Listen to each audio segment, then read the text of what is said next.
up, Nick? Just looking around. Looks like a few people have left the hood. Looks like a few less people in the hood. Hey, Sandy, how you doing today? What's going on? Bud, thank you. $9.99 for Bud. Kicks it right off tonight. Thank you, Bud. Wow, everybody should have a little Bud in their life. Thank you. Thank you, thank you, thank you. Let's give it Bud a thumbs up, and if you're just coming in, let's thumbs up that chat, everybody. Let's give a big thumbs up. Thank you, Bud. Bud said, this Bud's for you. Woo! And the hood never looked uglier. Yeah, we got 12 people and only 2 thumbs up. Please take a second to like up the stream. If you're watching on phone, just double tap. Notebook, Chromebook, laptop, desktop, just hit that thumbs up button. It's a cute kind of touch. But like I said, we have a lot of people that have left the area and left a lot of their junk behind here. Oh, thank you, Bud. You're nice. Look at this pile of junk here.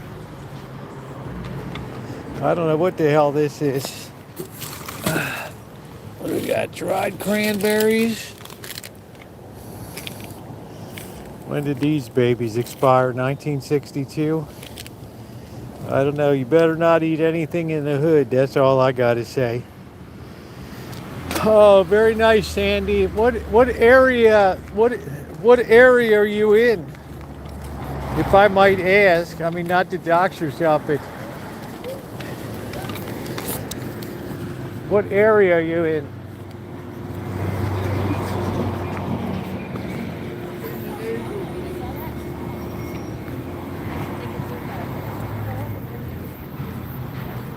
Quakertown, PA. Nice.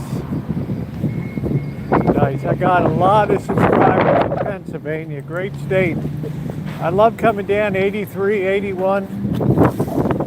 Beautiful rolling hills in Pennsylvania. It's windy today, guys.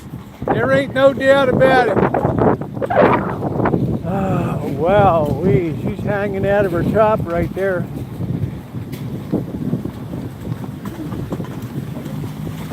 You hear the cans rolling all around the streets?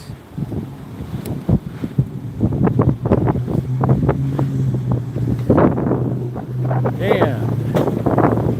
Very nice. Well, congratulations to you. And please hit the like button today. We're out and about in the hood. Getting a little bit of exercise. Nothing makes me happier in life than to be out on a chooch.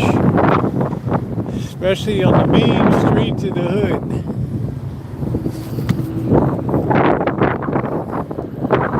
And every day I've noticed over the years the hood loses a little bit more of its flavor.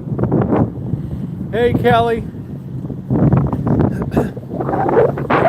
You know, some of the things that it's windy today. Whoa. I think that's that high pressure building in.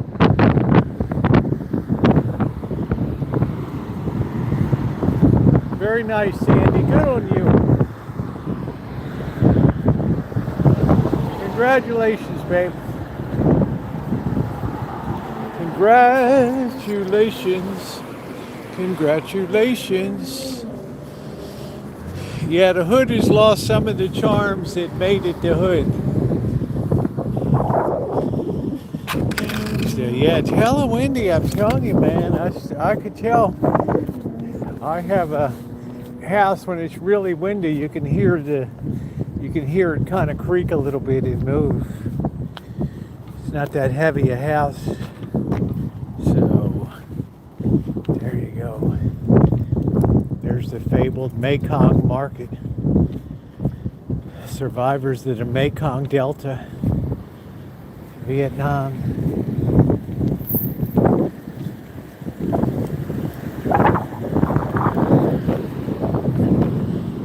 So I am able to, yeah, you're going to miss all that finance charge. People that buy over 30 years,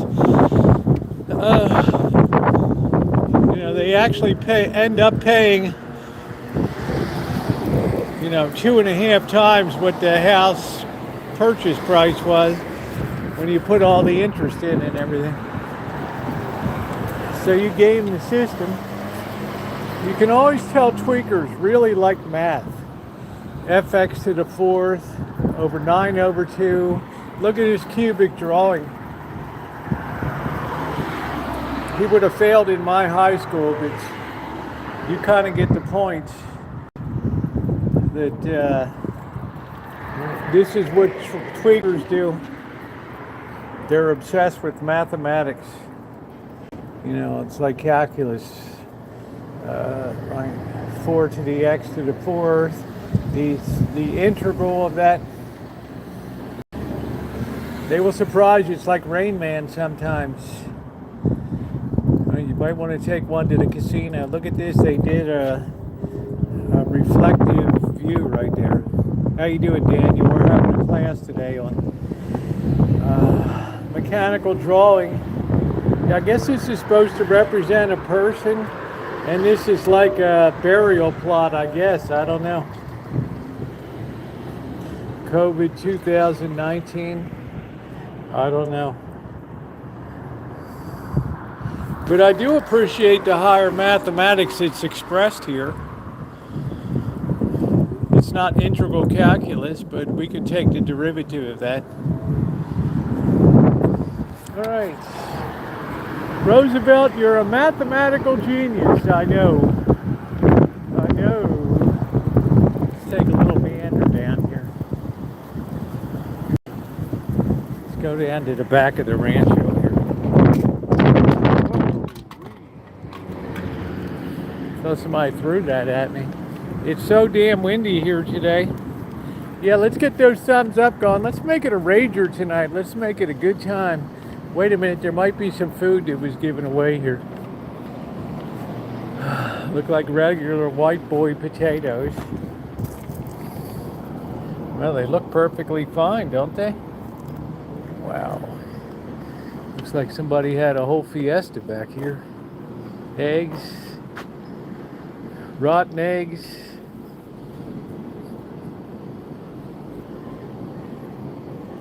So, I mean, a lot of stuff that ends up being given away as food for take-home bags ends up just being thrown on the street.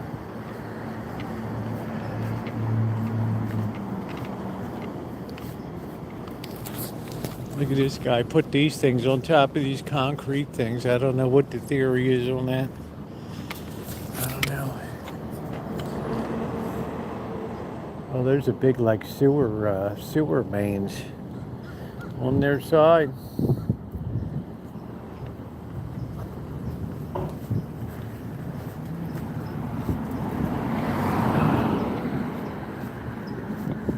Boy, there's more junk in that place than you can shake a stick at. The street kind of gets worser and worser. Yeah, hold on a minute. I want to flip this around for a minute.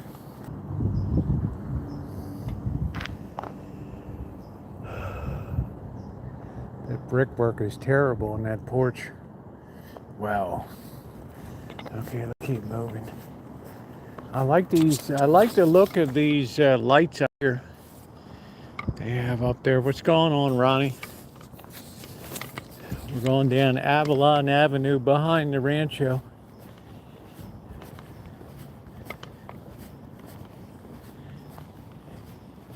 We're out on a hood shoot today. This person's got some tchotchkes in pots out front. And a little heart in the window there on the tree. That's a pretty cool looking house, actually. Oh, this is Goodman Lane. This isn't the one. That's all right. I don't come down here too often because there's some vicious dog down here. There's some really vicious dog. It's a real nut grabber. The street's nice and quiet though. I'll say that. Anybody want to play chess? Did they do this stuff in your neighborhood where people just randomly just move all their furniture in the front yard and just live there? Curious minds want to know. Some nice bungalows back here. It's a little too shaded for me. You can tell that's an old one because it's got the brick chimney.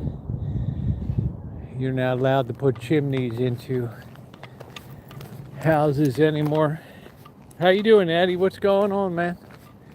We're out and about today. Our poor neighborhood watch sign, you can't even see it here. Remember that used to be a thing? Nobody would call in this neighborhood. They'd be afraid they'd be killed by gangbangers.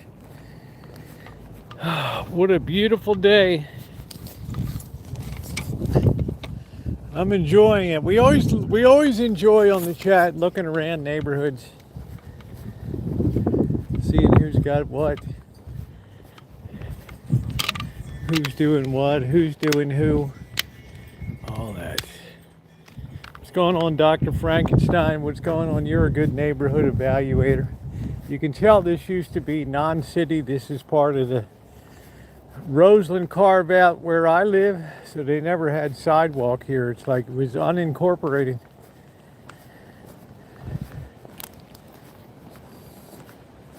And they never bothered to, well, I don't know why they don't indicate the messages should go out. I don't know. You might have to unsubscribe, resubscribe, and hit the bell for all notifications. Chevy.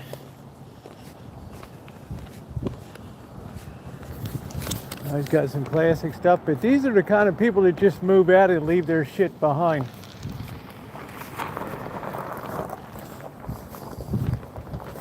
And let me tell you, a lot of people have moved out of this neighborhood. So the best way, did anybody get notified? Did anybody not get a notification today? Look at that house way back there. See, there's somebody could be in there like a bag of bones by now. And you'd never know. And they're too afraid. Yeah, there should be a little symbol. You might have to refresh your browser there on the main page. And you should have a bell and for all notifications. That's the kind of place, yeah, where you could have bodies under the floorboards. And the people are too afraid to have people come in and do the grass and stuff because they might steal and rob them blind.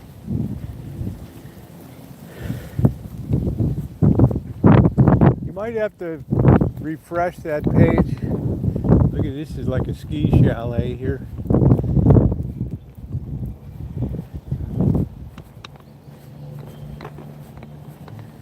I don't know, but I believe I could put a lot more stuff on the property. Hey now, hey now, hey now, hey.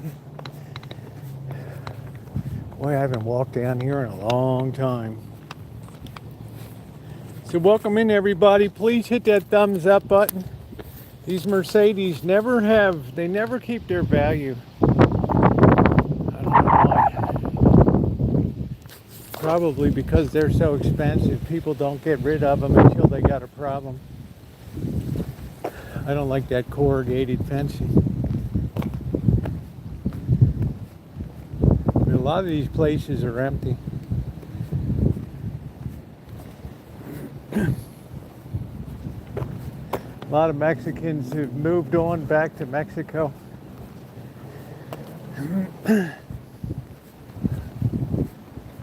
Rather than being deported and never having a chance to come back.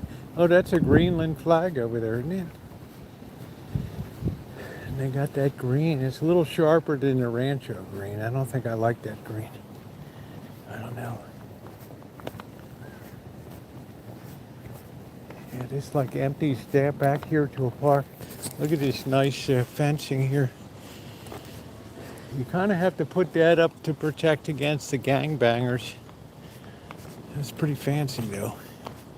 You can't get a car through it. Spooky old place there.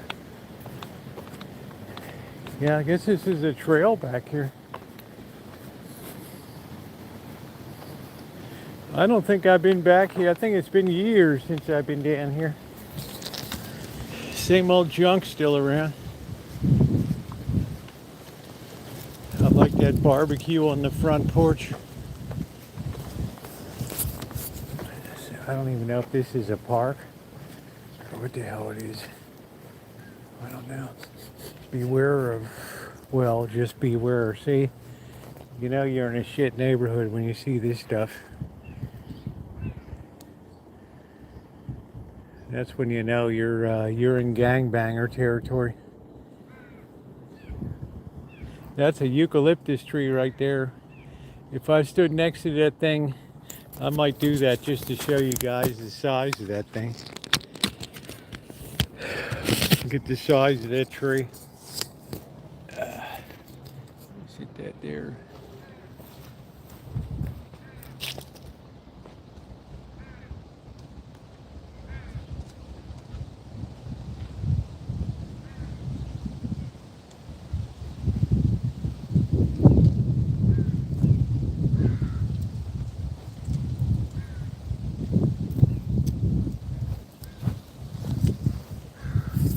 Isn't that massive? And the fire department hates it because they become big fireballs. They explode and throw their sparks all over the place. Is that not amazing? The size of that. Is that not amazing? Okay, let's plug back in. You see how little I look next to that? And they always have a distinct smell to them. They put that in like cough drops or something like that. I don't know. Yeah, I don't even know if this is private or public or what the hell it is, you know? It's kind of weird. You just don't want to be wandering onto somebody's property.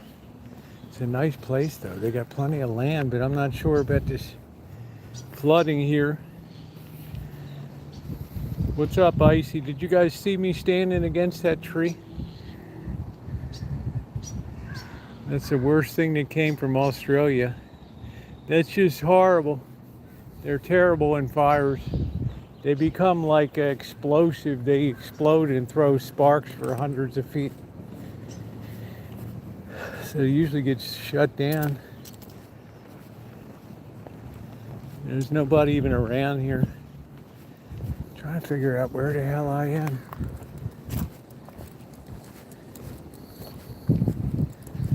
I don't know, it's like some trio. You don't know who in the hell's property's who's around here.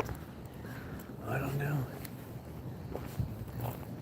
It's kind of like a post. Hard for me to figure out, but I'm not going to be shot by somebody. This is kind of hillbilly country back here. What's up, Bubble? What's going on, man? Bubble, I haven't seen you in a while. How you doing, brother? Bubble Romo, we're just admiring this house. Seems nice in there, but it looks like nobody's there. There's a lot of empty stuff. A lot of people have evacuated the area. A lot of Mexicans, they don't want to get deported because if you get deported, then you don't get a chance to come back. If you self-deport, then you have a chance.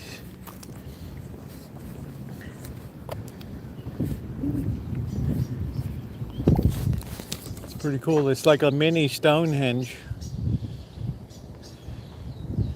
Looks pretty well maintained, but this is not the kind of grass that grows a lot because of the trees here. These old trees. Yeah, please hit the thumbs up button if you're just coming in. This is like in another world, and we're right here in the hood.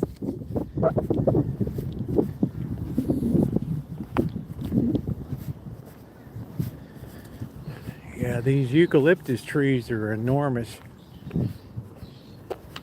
That thing probably has a 40, 45 foot circumference around there.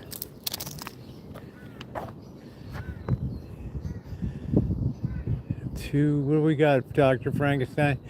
2 pi r. 6 times.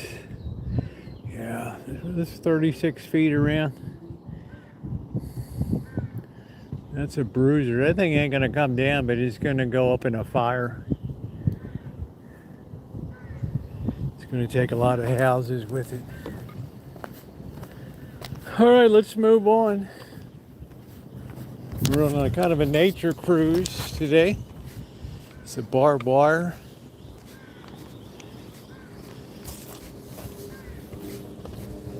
You can smell that eucalyptus tree. These people got a nice setup here.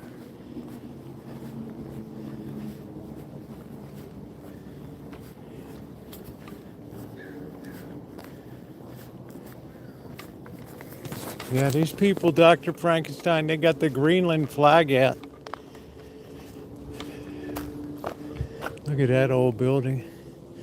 It's like a garden shed. You couldn't grow anything in here. It's too dismal.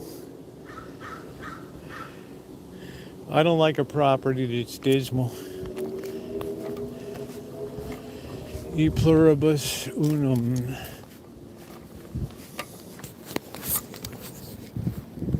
These people got a peace sign over their front door. I don't think Dr. Frankenstein could live in NorCal. He'd probably go out of his mind.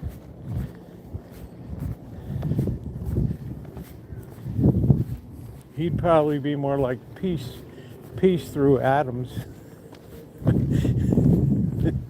Atomic. Oh, shit. Yes, he lives here. I used to see him every morning when I took my daughter out to school. He would be dropping his kid off at his mother's house. I saw him all the time.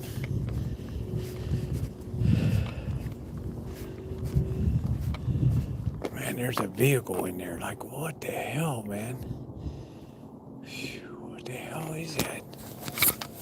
There's a house in there? Wow. Can you imagine being that overgrown? Oh boy. Well, let me tell you a little secret. I wouldn't have been able to avoid it if I didn't hit the exact low of after the 2008 property crash. I'd be nowhere.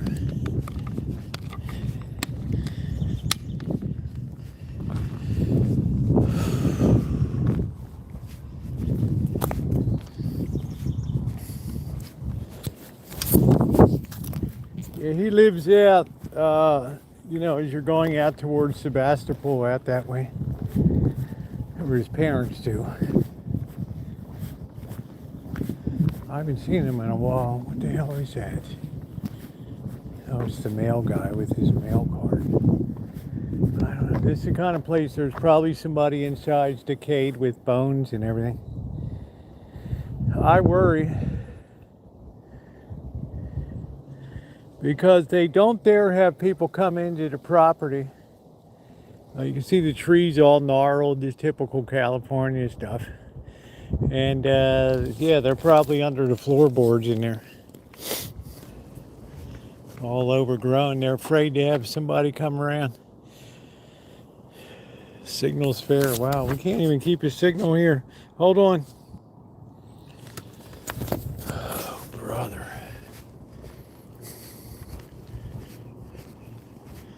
I'm a big fan of your #1 fan. I'll tell you what, Ronnie, I hope it's not pointing to a summer of bad signals.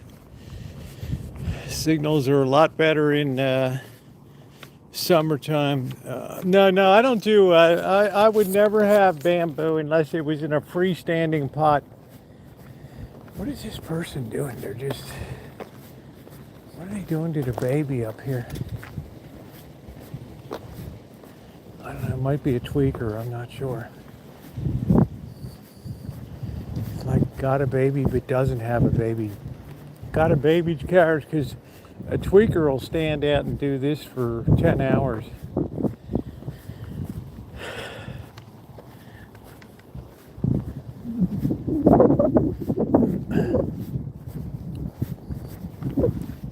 Might be legit. I don't know. The jury's still out. It might be a tweaker. I don't know. Ooh, I'm tweaking the night away and looking for a better way to tweak. What the hell are we doing here? Oh, I got laundry. Guy's too old to be tweaking.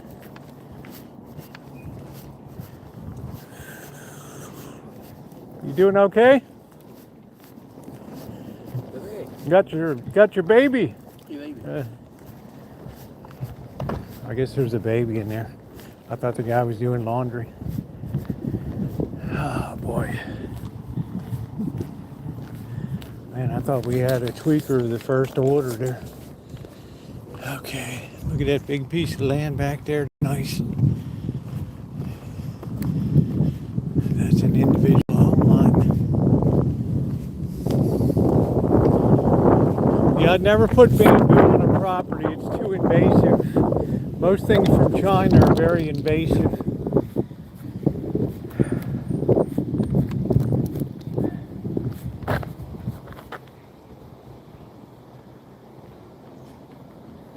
This guy's got a nice big porch here. That's nice. That's like a Midwest style right there.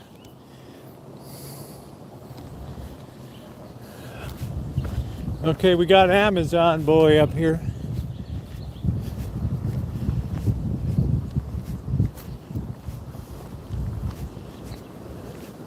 A lot of places now make you take these trees down. It's too much of an insurance liability now. Super invasive, man, super. I wouldn't want to live all the way back there. See, it's another empty place.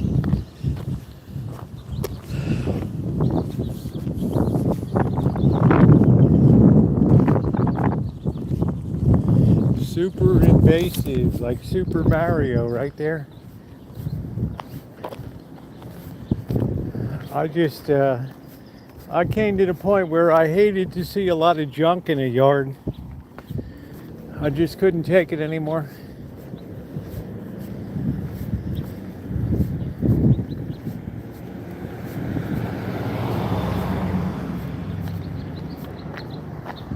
That goes pretty deep. I guess that's a duplex there. Woo! You don't want to stop here. The dogs go nuts.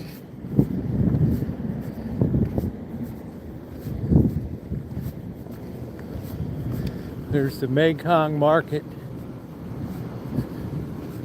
Always smells like they're racking out dried cat jerky here. Oof. Always smells like cat pee. Man, what a beautiful day today. This poor guy opened this shop, put all this time, money in, balloons, grand opening, and then the city just shut him down. It's like, you know what, bro? We don't want any more auto parts customization shops around.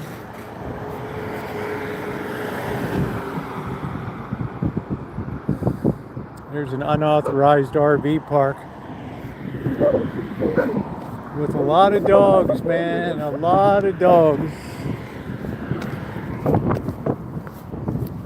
Yeah, this guy got all this sign done, everything. Auto repair, fat wheels, lift and lowering, the audio sales, this guy did it all. And they gave him the old Fangola. This used to be Dutton radiator here.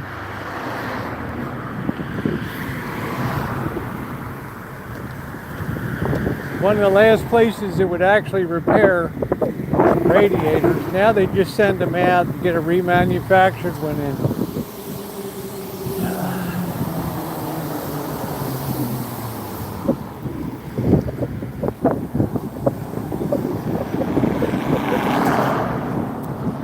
This is my smog boy over here. He does it up for me. Let's go down here and see what's going on.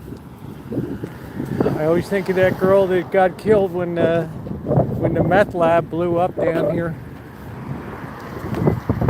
Ronnie, remember that? Every piece of sheet metal, everything was blown off that building. Wasn't that amazing? I don't know if you remember that.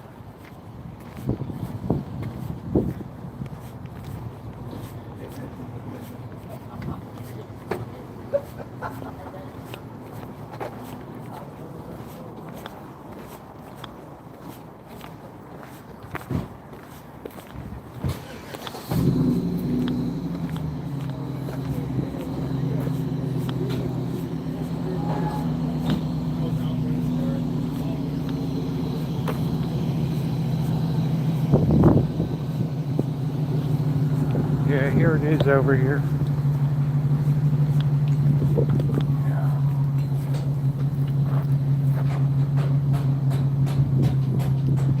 This poor chick got blown sky high, man. Sky high, and they made this memorial to her.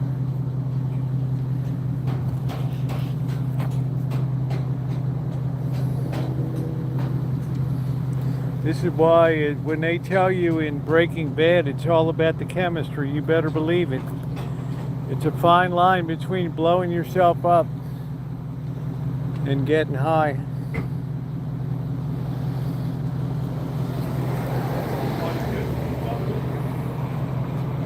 You remember that, Ronnie? Every bit of sheet metal was blown off that building. Everything was on fire inside. It was crazy.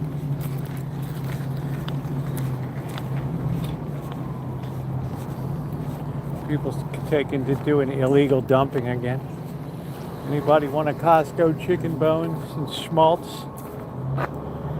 They wonder why you have rats.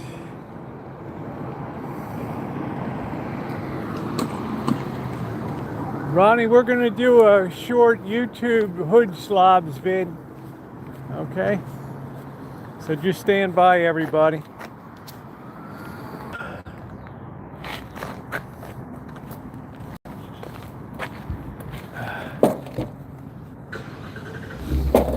Ronnie, you only ever get one shoe. How you doing, Judy?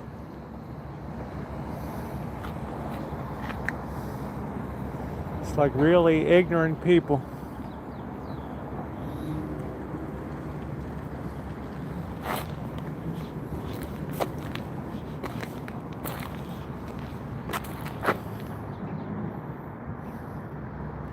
And then people wonder why there's rats everywhere.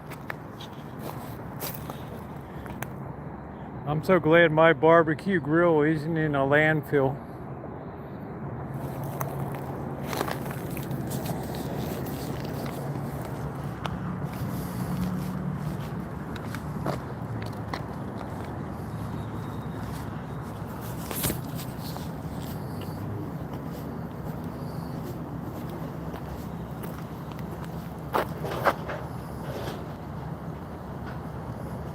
Smells like somebody took it down. It smells like 90 weight gear lube here.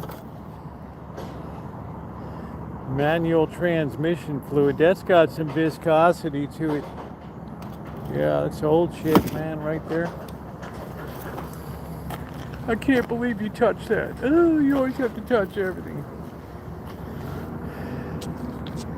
Zone ethanol free. This is why we have rats. Look at the chicken right there.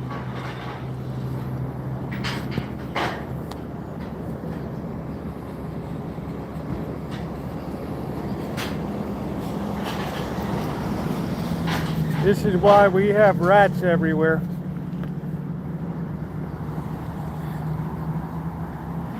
I remember 12 years ago, Dr. Frankenstein, when all the tweakers were here, this was a cement plant with big conveyor belts going up. And the tweakers would go up to the top and they would play chicken and try to push each other off the top of this tower. And then in Christmas one time, somebody got pushed off and the city made them take it all down. So their amusement park was destroyed. That was it.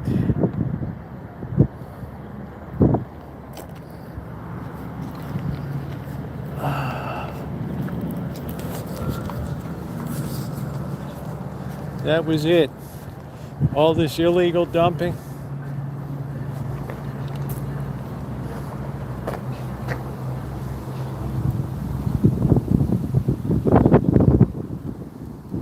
This is your view of a post-apocalyptic hell right here.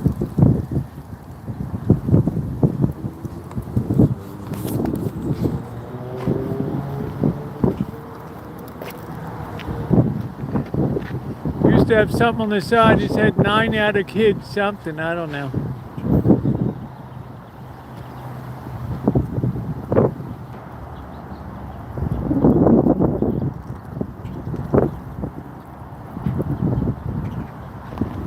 This used to be open and all kinds of people would be in here.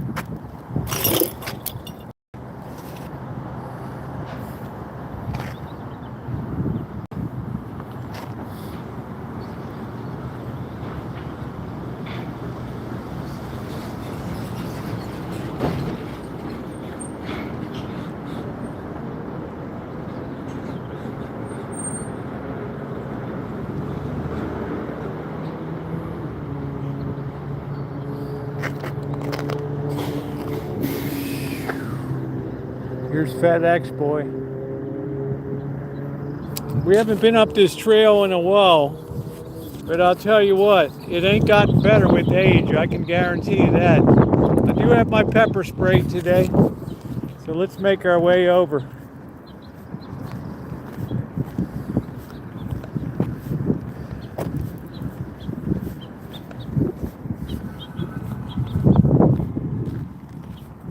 That's all I do, Bubba, is show people the wild side. That's it.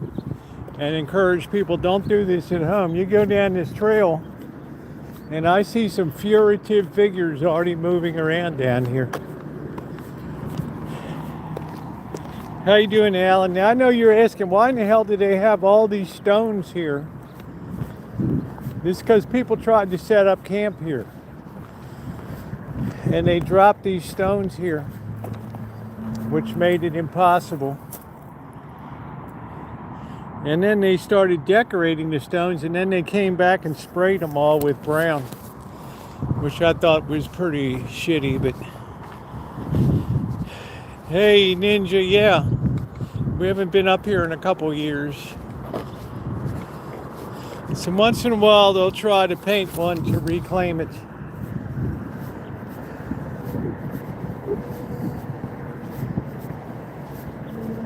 Always people hanging up here. I'm going to be shocked. Yeah, well, this was bad, Doctor, because they just finally pushed a guy off the side one night, Christmas, like in 2012. Man, there used to be big conveyor belts, huge piles of rock and aggregates in there.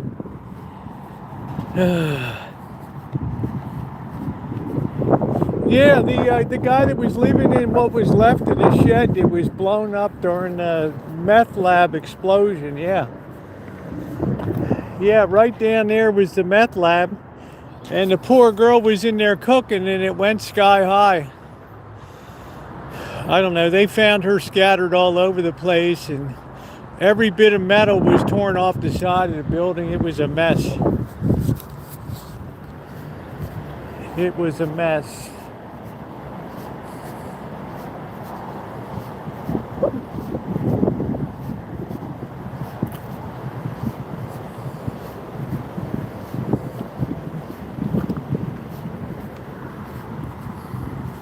Hey Alex, yeah. You know, when people talk about memories, man, wow. Boy, do I got memories here.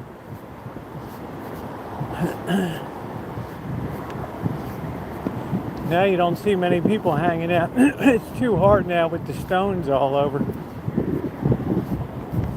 This is where a guy tried to assault me with a stick up here.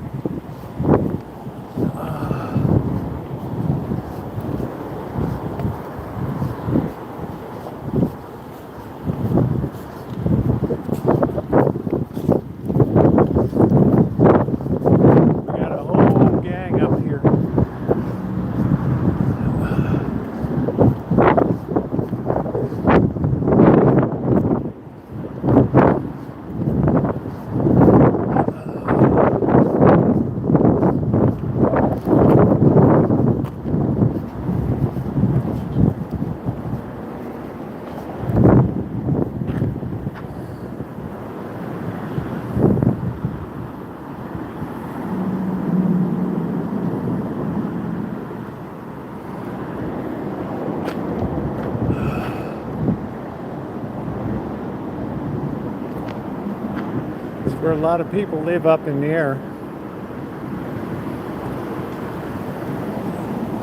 So we're going to do 40, 4205, 6, 7, 8, 9 up here. And then we got probably the new concrete.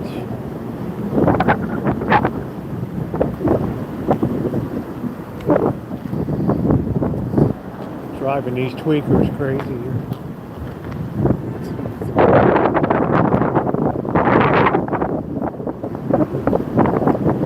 We got a lot of people living back here off the side.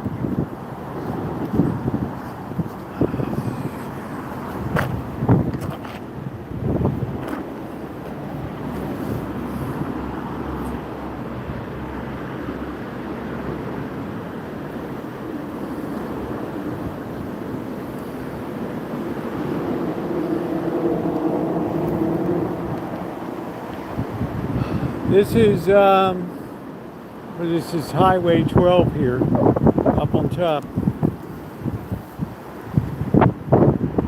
Yeah, I guess he means that you pour the gasoline off of top and then bring the grater in and set it up underneath. And you should be able to reach it from up there. How you doing? How you doing?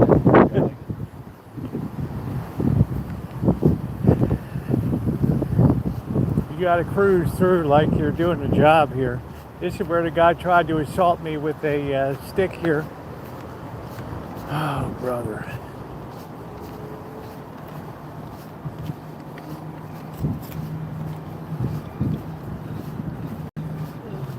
How you doing today, Ann? All right, how you doing? Good. You wear this this day glow. It automatically identifies you as part of a. No, this guy tried to attack me in here. He had a heavy stick. He got pissed. Are you with the newspaper? I said no. He took that stick. I took his damn stick and threw it over on the side over the fence. I felt sorry for the guy. But shit, dude, don't. You know, we used to call this the cage here because if you're down here, there's like no way out here. You're stuck in this thing. Ronnie, it's like being in the crucible. Right? Hey, Tara, 2 men enter, 1 man leaves. You're in the crucible and you're probably not going to get out. I wouldn't even walk up here. Once it's dusk, forget about it. This used to be a big campground over here. And they put all these boulders up. And then people just tear through the fence and just go down. So all the people that died are, I guess, the homeless around here. If I had some shrubs, that would be a nice little walk. I'm not sure what that means, Ninja.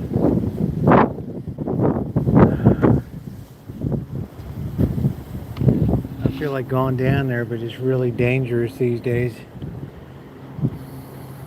Let's clean up the signal, Tara. I mean, Ronnie.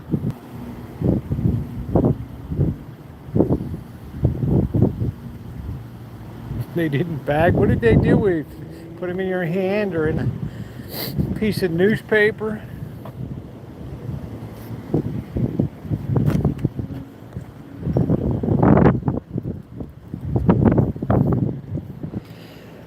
I feel like going down there. We haven't been down here in a while, man. That's like another world down there, but once you're down there, you're kind of committed down below. I mean, you're crucible, baby, right there.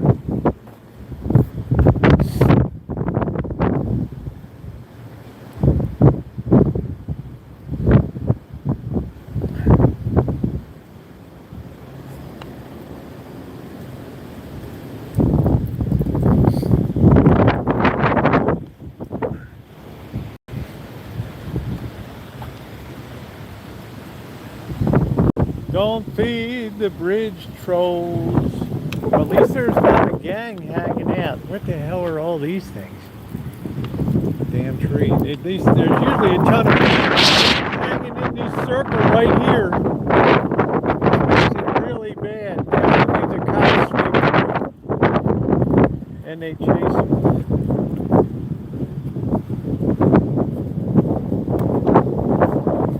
Some guys down there below. Yeah, they'll have fires here at night. Everything. So people don't use this trail at nighttime because people have gotten killed over here.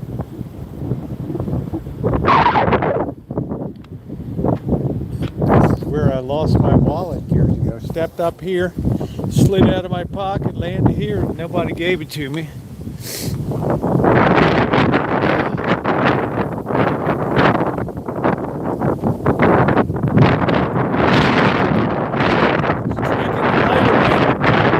Looking for a better way to game the system.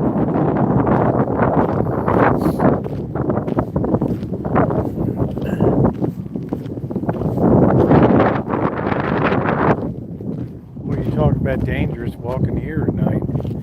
Got a whole damn 3-foot drop right there.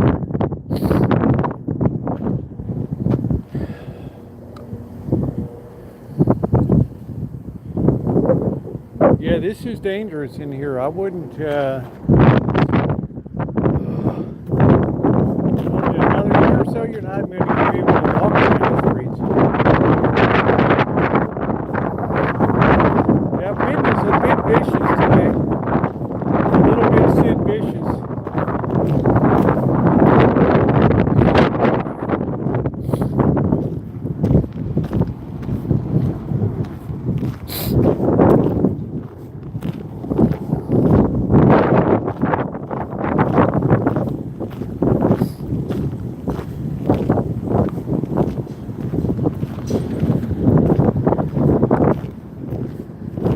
Walk down here.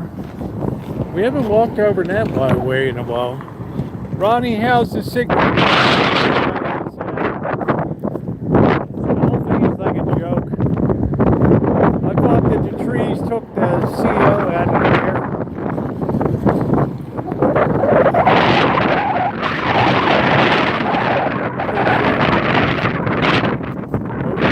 No peas. Plant more trees.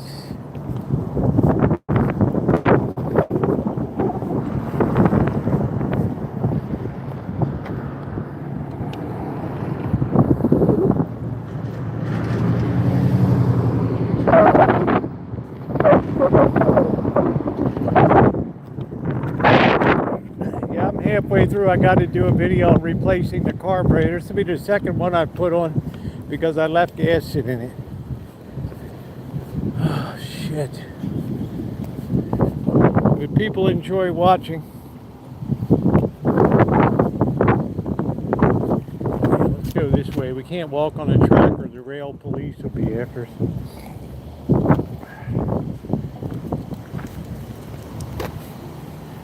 It is really windy here, Judy. It's that time of year where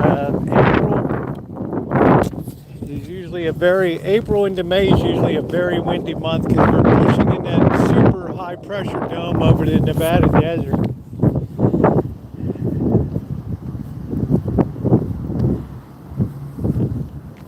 All right, please hit that thumbs up button. Moderators, please encourage people to like up the stream. It is appreciated. We are out and about. Boy, I used to go over there in the back of that, where that water tank is. They finally sat that thing upright again. Wow. Yeah, I've been saying since I'm live, Judy, that it's windy today.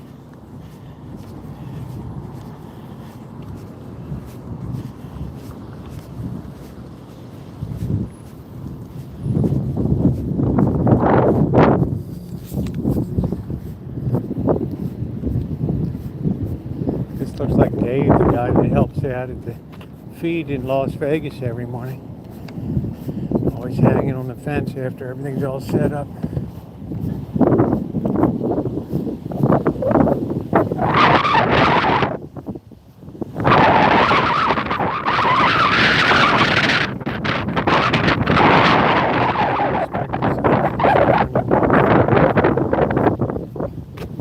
There's people waiting for the train. The thing is really picked up.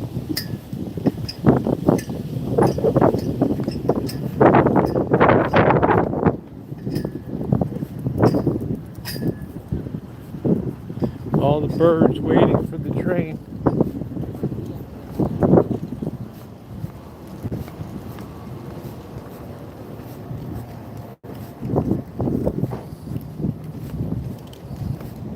It's getting more and more popular for people to come up from the Bay Area on the weekends and stuff.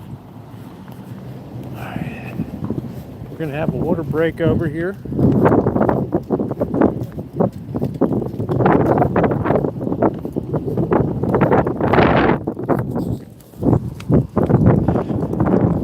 That wind is blowing stuff in my eyes today.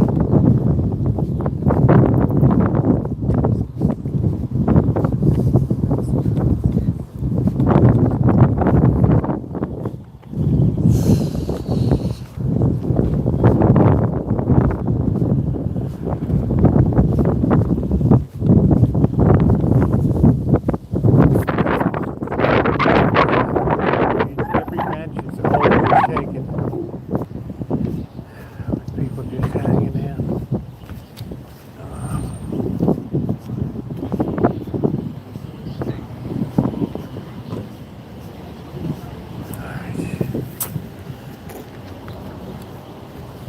How you doing, Cap?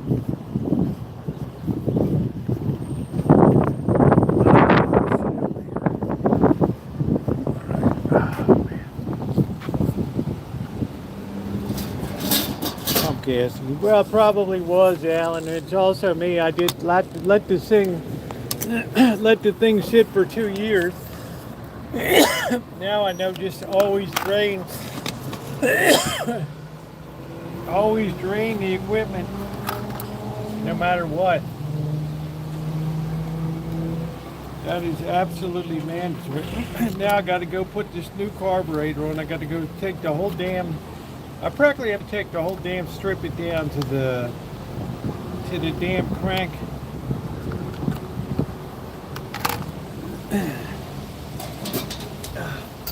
And you know what? It's my own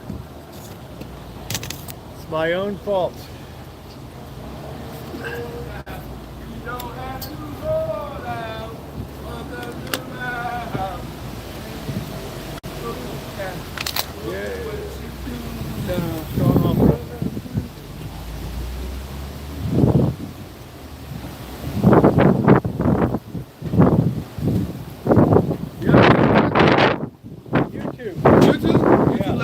Yeah.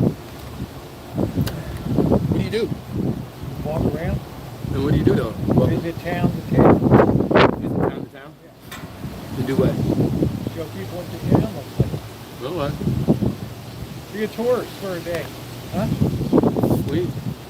I like your singing. I do TikTok. Nice. You want to shout out your TikTok? Sure. Hi. How many people are on here? We got 64 people right now. 64 people. Hi. I just met this individual. What's your name? They call me Rosie, short for Roosevelt. Roosevelt. And I'm Art. So I was just curious what he was doing. I'm like looking for people to talk, but I forgot. Live, yeah, they don't talk. And live, they don't talk. They're interested in just looking And looking. what's going on around. So I started a channel called Art of, you mind? No, I was telling you, shout out your thing. Yeah. It's called Art of Giving Project. And is it YouTube or is it TikTok? well, I have like 6 videos on YouTube, right? Yeah. But I started it on TikTok, and like I'm slowly putting everything over to YouTube, which is where I should have started. But It's better for fundraising because the people tend to be a bit older. They got a little bit of money where on YouTube compared to TikTok. well, that's what I'm catching is the older crowd right now. Yeah. So here's my channel. We feed people is what we do. We feed people in Santa Rosa, in the town of Santa Rosa. Yeah, that's where I live. Oh yeah, there you are. How about that? There it is. Good for you, man. It's called Art of Giving Project. That's really nice. Art of Giving Project. So maybe give us a follow, guys. We feed people in the community Santa Rosa, California. Yeah, that's it. I'm trying to get. Where's your YouTube? I was going to show you my channel here. Good for you for doing that, man. Good for you. Thanks. You know, I commend you. Right? It's well, you know, we can't. It's the community that's going to make the difference, right? Yeah, it's the community that's going to make a difference, not the government. I believe in God, so I also believe it's God that's going to take care of man's problems, solve man's problems. Because man is greedy. There we go. That's my channel. Okay, cool. Yeah, Rosieokelly. Rosieokelly. Yeah. Sweet. I love seeing people just Yeah, I'm involved. I go to Las Vegas a lot. Oh, that's funny. It showed me like. Yeah, you're looking at yourself. Yeah, I was like, man, oh no, I was just like, what is that? I get involved with. I used to raise money for the Redwood Empire Food Bank, and then I found a place in Las Vegas, a place that has a daily morning feed. Okay. And I help them out with fundraising and stuff for them. Okay. They feed about 200 people a day. Yeah, I usually do 80 to 100 lunches or meals a day. So, but it's hard. And like, I mean, support, you know, it's a blessing. I'm blessed. I'm happy. Well, you know, because I almost how do you say, my life was almost come to ashes. I heard that. And I was blessed to be able to get pulled out of the, you know, before it was smoldering. And there was nothing left of me. Well, you pulled out of it, man. I'm left, what you see guy here is just ashes. The important thing is you were going stick down, and then you pulled back on pulled the stick. straight up. Yeah, man. And just never look back. And so now it's taught me to now see the community different, right? When you almost come close to you appreciate it. Right, when you almost lose your life in the city streets. Yeah. And then you're blessed to come back and not. Yeah, you're talking about somebody. I grew up in Baltimore, so I know. So you know what I'm talking about? I've been there. And then like Yeah. he pulls you up, right? Gets you cleaned up and respectable looking, right? And now you can go back out there with the message. And you're singing. And I'm singing. Right on, man. All right. Hey. All right. Take care. Rock on. Thank you guys. Stay blessed, man. You as well. That's cool. Yes, it is very worthy. And I like to see other people to do it. And the thing that amazes me most is the. You and me and others is what keeps it going. Like when I see people like you doing it.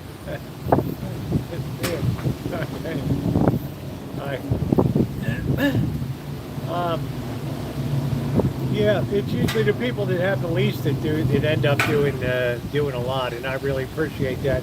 Don't forget, this November we'll be doing it all again, and this year we will probably reach the $50,000 mark of monies raised, and that's going to be phenomenal. So start saving your shekels now, because you know the way I am, I'll drive you crazy, right, till I get it. Shall we move on? I told you, you always meet the most interesting people.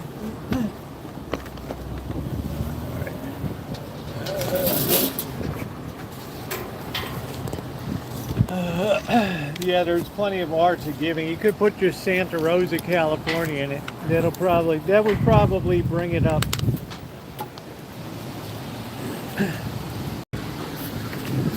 That's why it's always very interesting.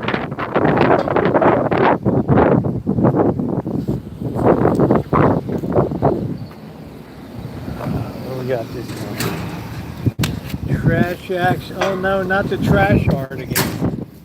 Oh no. Oh no, not again. Yeah, you're probably not going to find it in there.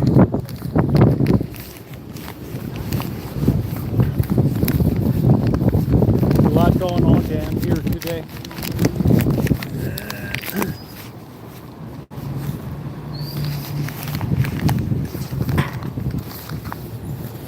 trying to put this thing in my pocket.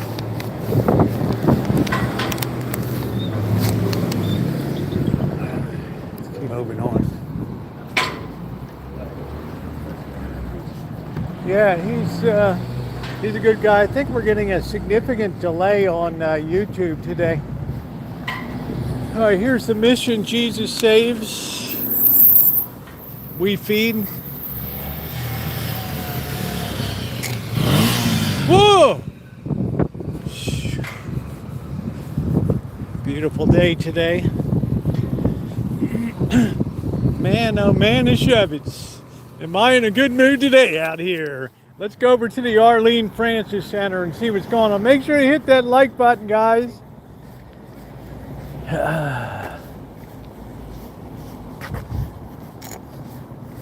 I still don't like that color that they put on that. It's too dark. It absorbs too much heat in the summer because that building just gets slammed with sun like all day long.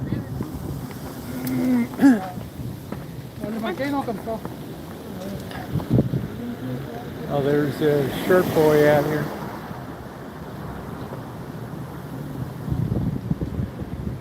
Blackbird said he doesn't like to come here because it's an hour service. In the morning, it's only 15 minutes or something. I said it might do you some good.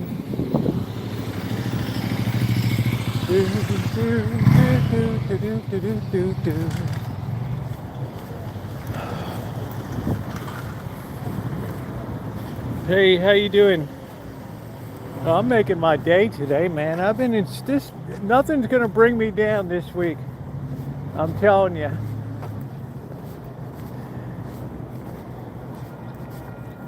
It's been a great, great week. I am sky high this week. Always a shitload of people hanging out down here now.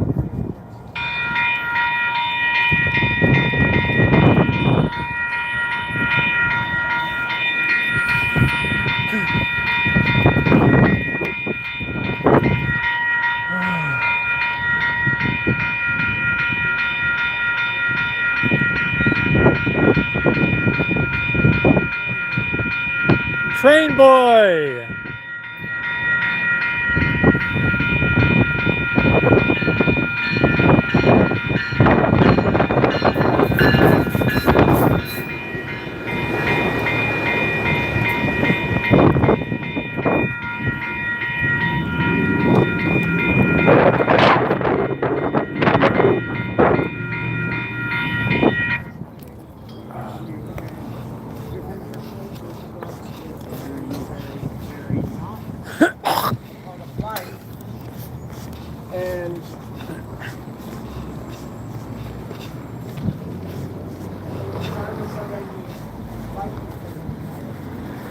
We're going to see if we get through the back part down here. What's going on? Yeah, commuter train to San Francisco.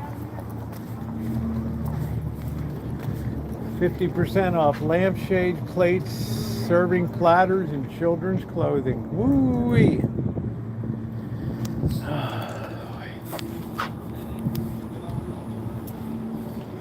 Signal okay, Ronnie? I've walked down here in a while. Yeah, June, it's been, just this week has been spectacular. It's cool and windy in the morning, but I don't know, you ever have one of those weeks that you don't get them too often where everything is going right. Everything is going right.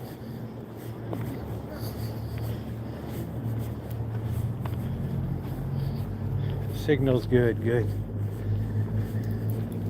Redwood Gospel.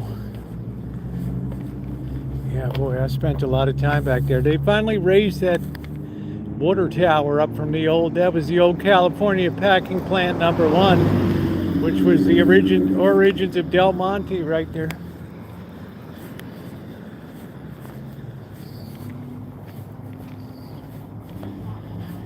Yeah, it's windy, but it's nice today. I mean, I'm in a good mood.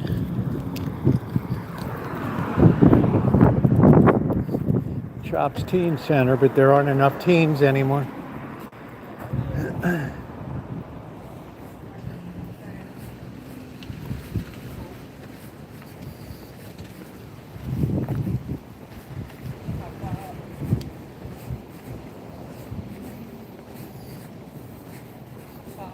Yeah, I'm gonna walk back over here and see what's going on.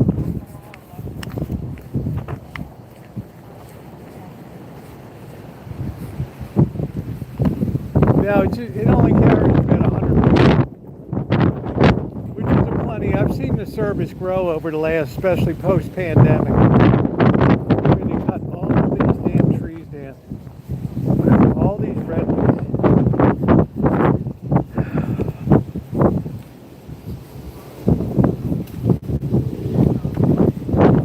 You made me love you, and all the time you knew it. You made me happy sometimes. You made me sad. You made me love you. Here's the old dance center. Many times many of my kids took dance. The dance center. So this is a church here.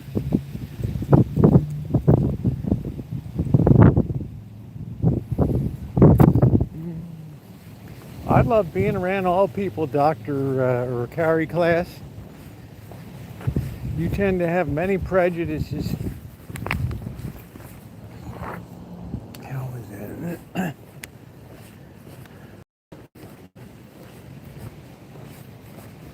remember I put a washboard about 8 years ago up in a tree here. Hello, Shimei. You have to sterilize your heart, Carrie class. Your spirit needs an enema.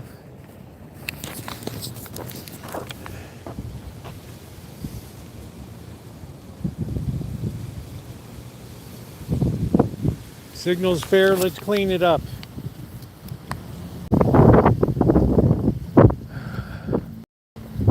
I would love to hang out with you, Carrie class.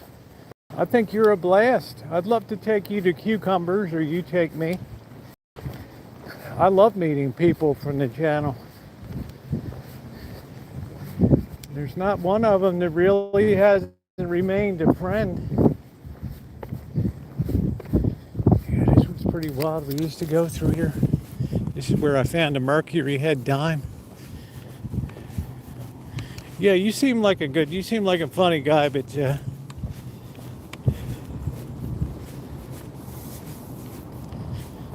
you know, whatever. Yeah.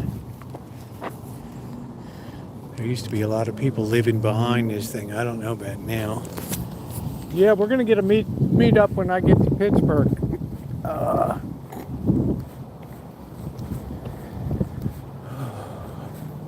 No, that tower is still down there. I thought they might put that up. I don't even know if this is part of the property. I don't know. Probably. Man, Ronnie, any memories of this place over the years when we had dust-ups with people? Yeah, meeting Judy was amazing. Way too brief, but good. Yeah, years ago I put a washboard up in the tree. There's somebody living on the trail down there. That thing's probably up there about 10 feet. Hey, Fields, how you doing? We're having a hell of a good chooch today out here. This was where Del Monte began, right here. Had a massive canning factory. California packing plant #1. Signal is fair again.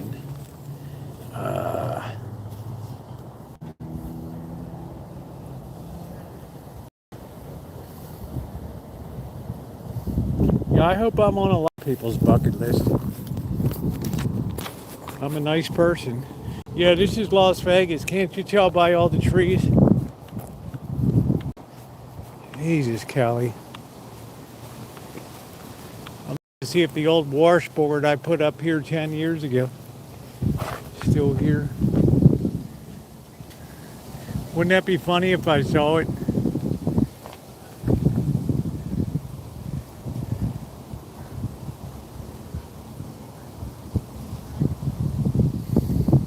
Yeah, it's always good to see you, Callie. Enjoyable. When you're coming in, please hit the thumbs up button. We're on a really good downtown chooch today. I'm in good spirits, which makes it nice.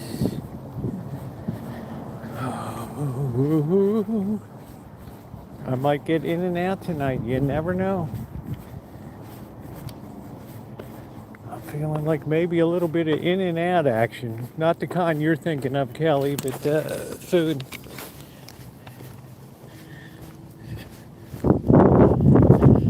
Oh boy. Yeah, my girls took dance lessons there years ago. You can see stage shows and musical comedies, Murders of 1940. Kelly likes the old in and out.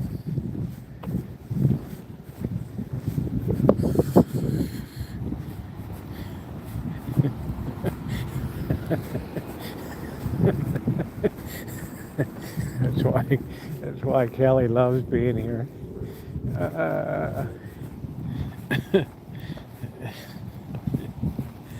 I've done jobs, carry class, you probably wouldn't have touched in your life.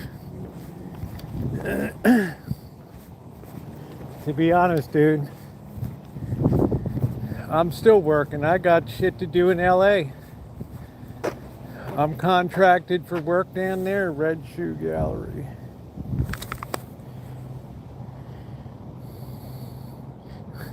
Yeah, that's what Kelly's always thinking about, the old in and out.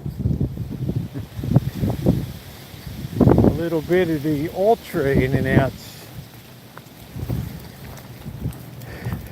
As in, can you feel the love tonight? Boo, boo, boo, boo, boo. I don't know, man. I got a big job at a facility in LA coming up. It's a lot of little jobs, I should say. Man, don't knock my glasses off. And they finally finished that house. Wow.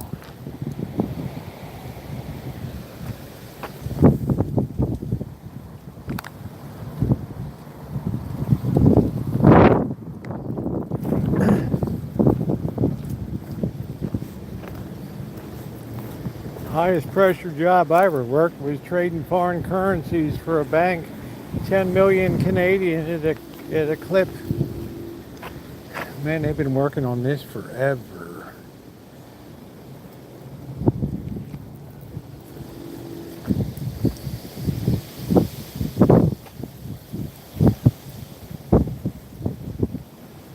Should raise up that rebar some.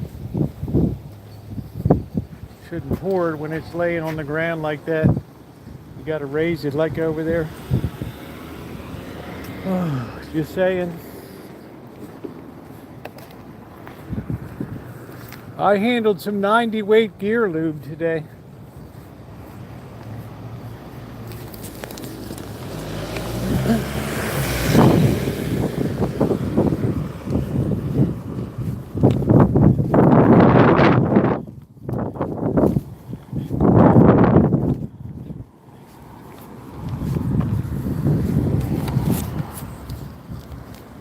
See, I don't even like to go down this part of the trail. There's so many miscreants down here.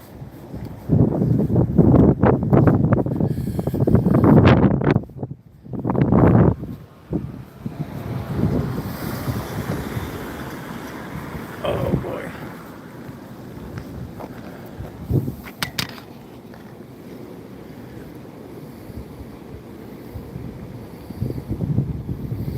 I tell you what, gadgets, it's an ill wind that blows no good. And you can believe that. It is an ill wind that blows no good, my friend. And you can take that to the bank. as they used to say on Beretta, and you can take that to the bank.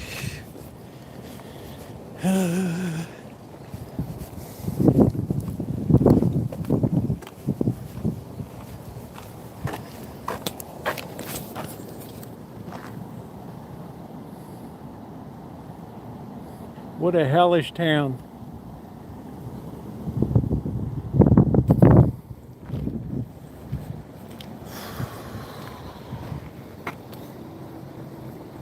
There's the Trail of Doom. Right there. There is the Trail of Doom.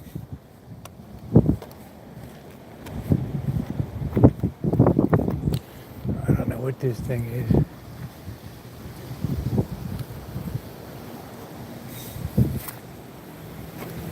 I talked about banks.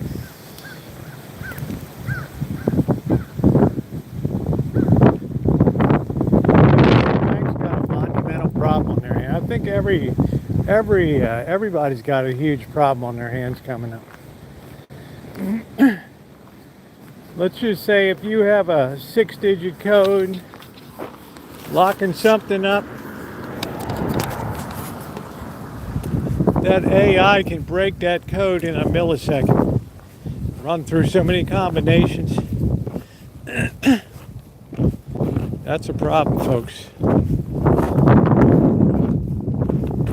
Used to be able to have a string of 10 or 12 characters, numbers, letters. Now they're introducing quantum computing, which is it's very unstable, but it's an entirely new way of computing.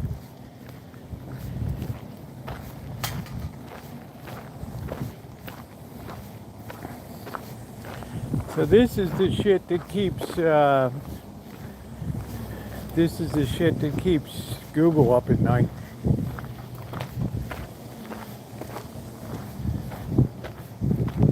Everybody's code, June. That can go so fast, it can go through billions and billions of iterations in less than 30 seconds.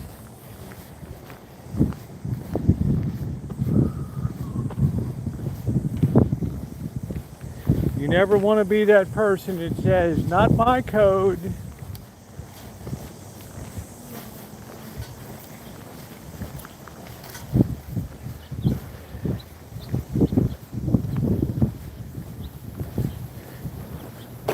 They make mincemeat out of you, babe. There's the grapevines. Yeah, I'm saying Mythos, yeah, they had to pull back, but it's too late. You got bad actors inside of Anthropic, they're going to be lowering the boom. You get a Chinese agent like Fang Fang, they're going to be doing the horizontal mambo with her. And they'll be squealing like a pig when they're done. Fang Fang will get it, man. And that code, once it's out, and these people are very sloppy too. Some of AI's code got out. Man, look at this ancient mariner.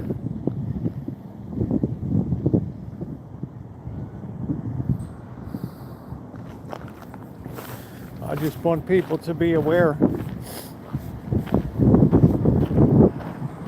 Anybody remember this place was going to be a great cultural center? It was all hyped up during the COVID and woke stuff, and it all just went tits up over here. Let me tell you, Fields, that's not just Mythos. Mythos is just one teeny tiny step along the way, babe.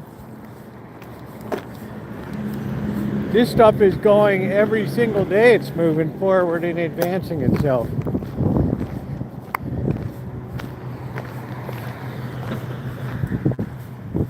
So one day, one of these banks is going to be like, oops, we just lost $180 billion, and it was converted into crypto and gone. How about that? I'm telling you guys, you better keep an eye on this thing. Don't become roadkill on the way. Keep your eyes open. Start learning about AI. Oh, that's a nice shirt right there. NBA.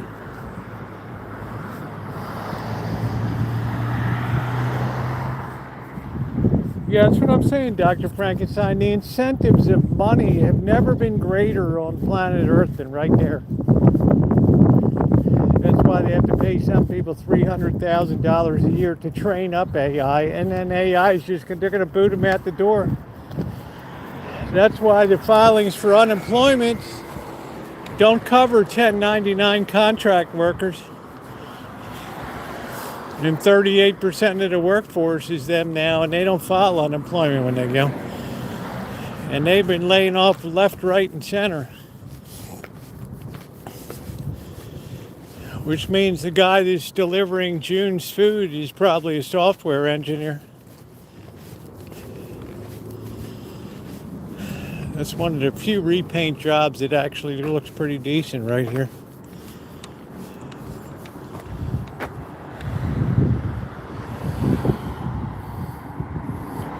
Signal's fair. Let's clean it up, Ronnie.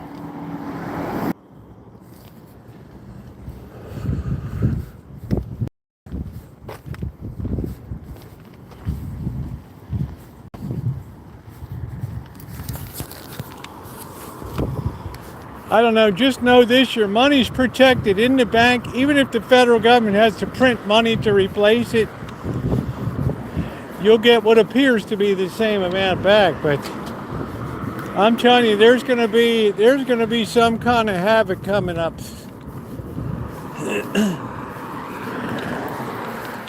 And you can count on it.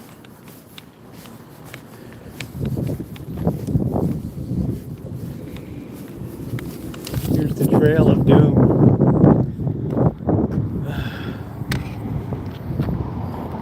That's the thing, that it's moving so fast, Dr. Frankenstein and June, that there's no containing it. And you might say, well, they can just turn it off. Well, tell me China's going to turn it off.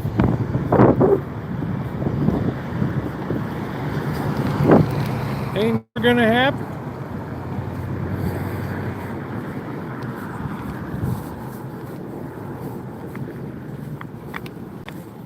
This stuff is just way too powerful.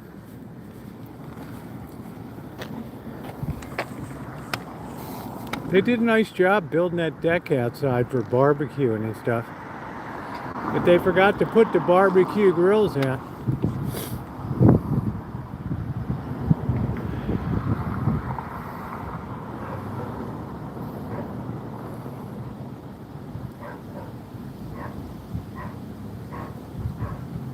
Man, it's amazing. It's like every apartment gets filled. Who created? Yeah, I think they saw that. Who created it? I think I saw that too.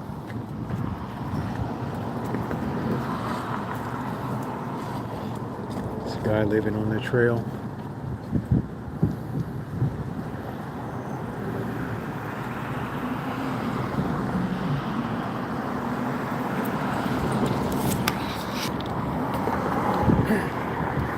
I'm just saying, AI never slows down. That's why every day you see a new announcement from Anthropic. We have Mythos Light just came out. It's not as dangerous.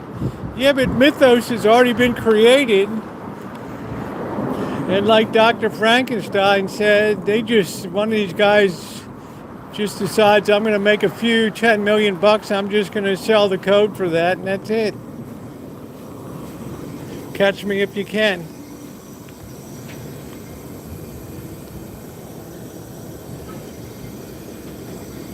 This is where Del Monte began, ladies and gentlemen. Right here. So you got to realize that the potential for fraud and corruption is unequaled in the history of the world. All it takes is a couple of fangs. I'm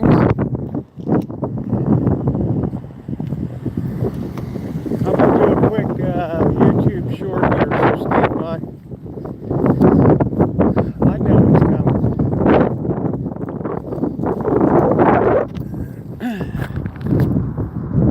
Let me put it this way, Alan Gentry. I know human nature. And I know the temptations of people. I wrote a whole book about it. It doesn't take a genius to put 2 and 2 together. And every woman has his or her price.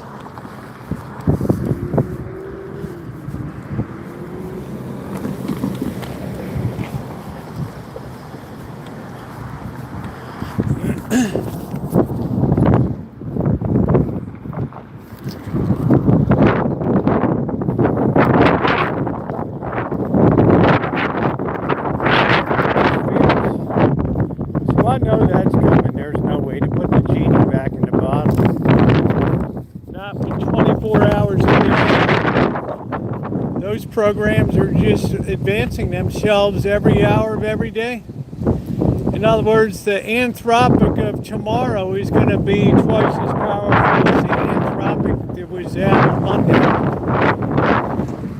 I've seen it work, guys. I've been so heavily immersed in it.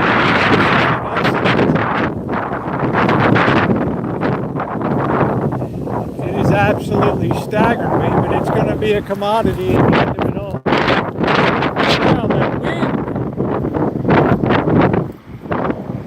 Now, Anthropic is the creator of Claude. And the thing about Claude is, Anthropic, they stay inventory. They're not doing videos. All they're doing is word-centric programming, so you can imagine how light their programs have to be. In other words, Dr. Frankenstein, you don't have to tell them, I want to do a picture of X, Y, Z, and then they do it. They tell you, we don't do that kind of stuff. But if you want word-oriented stuff, we do that. So think of how much storage they can just say, I'm not, we're not doing it. You don't need that. I don't really do this.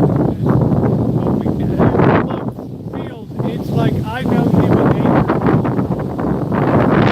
It's like we're going to have Rosenberg moments. All right? You're going to have a Rosenberg moments where you're just going to sell that shit out to the highest bidder. The tragic thing for the Rosenbergs, they didn't really know a hell of a lot of machinists and shit, but it was just the principle. You got a few people that know a hell of it. Most high-paid people are the ones that are training AI, and they know that their job is going to be gone. Maybe 2 years at the most, they'll be out of a job.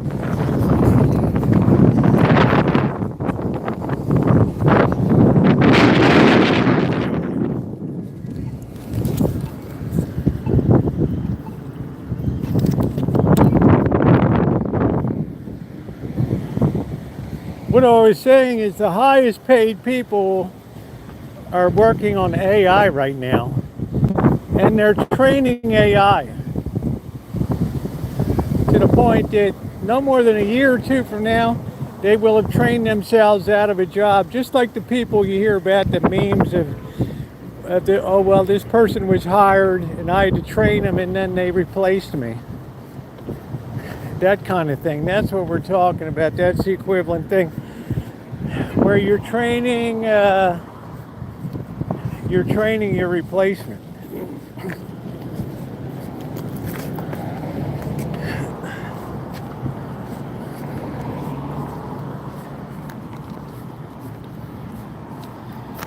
I don't know, June, it probably froze on your end. I think it's okay for everybody else. Ronnie, you've still got signal here?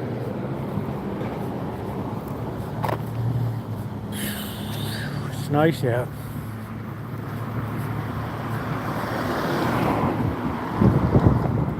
I'll tell you when I go get a cup of coffee, we'll talk about what's unusual about it and what I found out about it.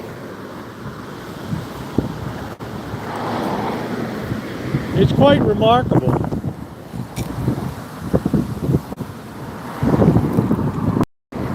Yeah, June, usually if something happens, it's on your end, and the best thing to do is to do that.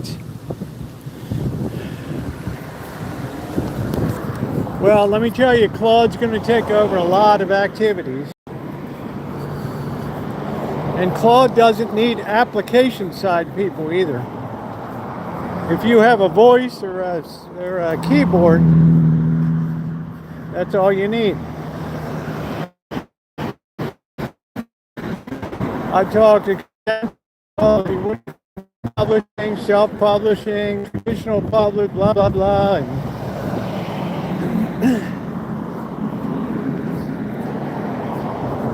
Copyright, I need a secondary copyright. Oh, no problem, this is what you do. I'll give you the link right here, blah, blah, blah.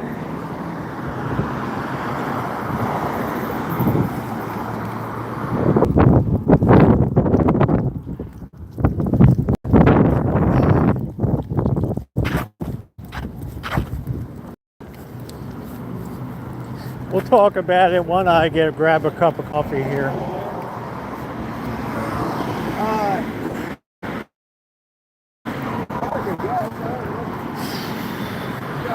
Of doom. We'll talk about it. I mean, it's a very fascinating subject, and I can tell you from the user end that I think Anthropic, which creates Claude, made a very good decision by staying away from video, images, and all that kind of stuff. Number one, they can never get in trouble with the public about indecency or all that. They just work with the written word.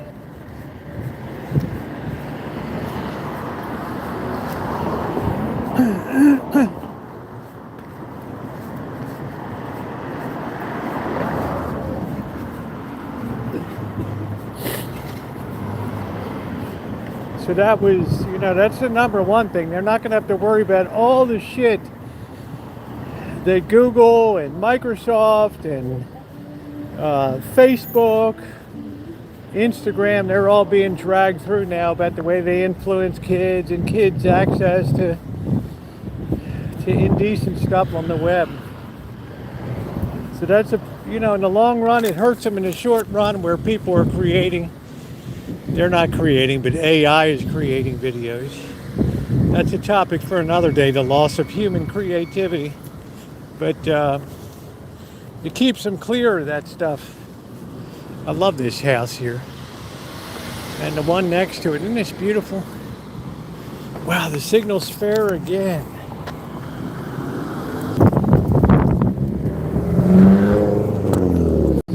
I keep trying to hit the right tower here. I was saying how much I like these houses here.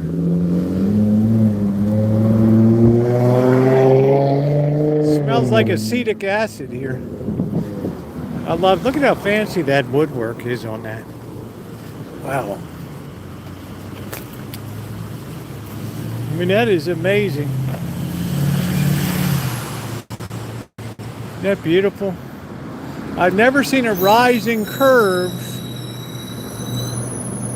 because that's a very expensive detail to put that in. So we'll talk about it when I get the coffee. It's very important, because a lot of it's great, a lot of it's very alarming.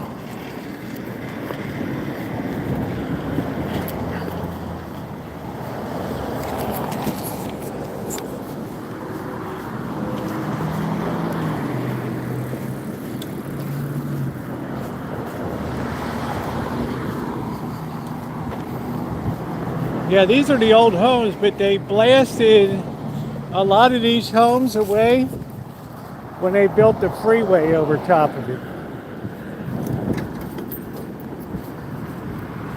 They destroyed this street.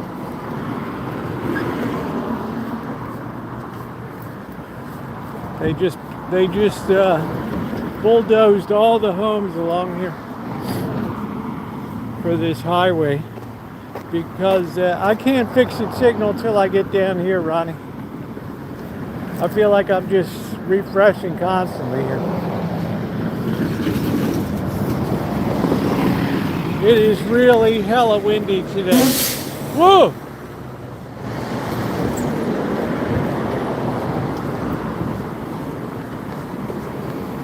There's a pea jug.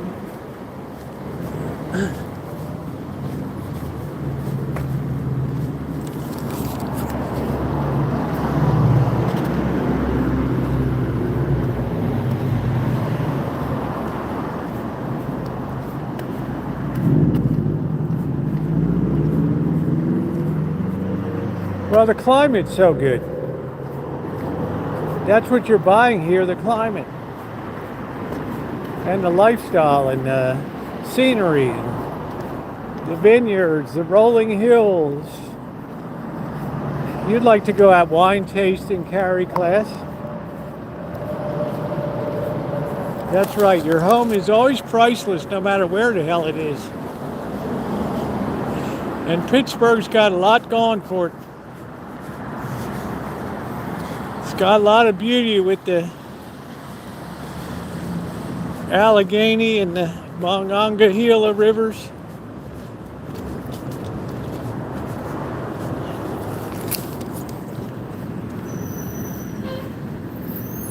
The old Hells Angels house. Whoa! Be patient.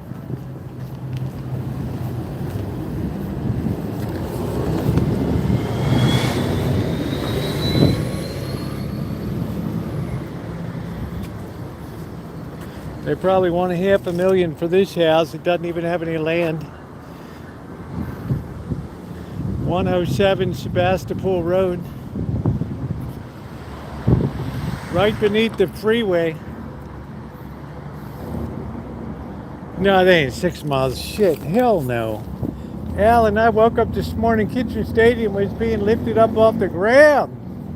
Woo! Please hit that thumbs up button, guys. Let's get to 100 tonight. We're having a great stream. There's the meth shop there. Yeah, Connecticut is a wonderful state. Connecticut.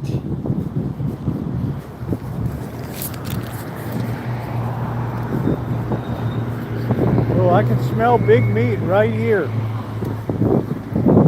I can smell big meat. I wonder if we should kick up something tonight. Oh man. How you doing, bro? Tell me something good I can have for dinner tonight. It's gonna be remarkable. Okay, these Burgers. pork chops are the truth. It's the juiciest, most flavorful pork chop. Yeah, I don't like that much fat on it though. You don't cut it off, man. I don't like that much fat on them either. Okay. You cook them with the fat on and then cut the fat off.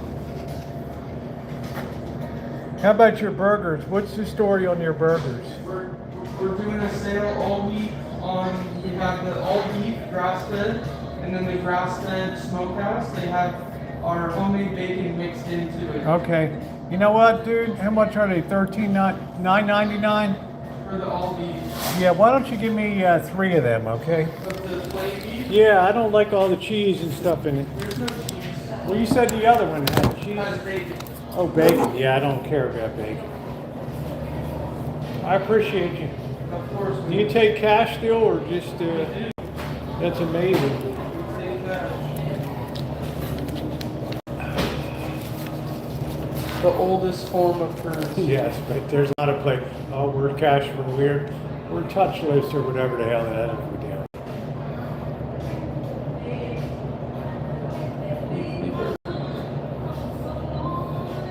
$13.50. I got 3 of them, right? Yep.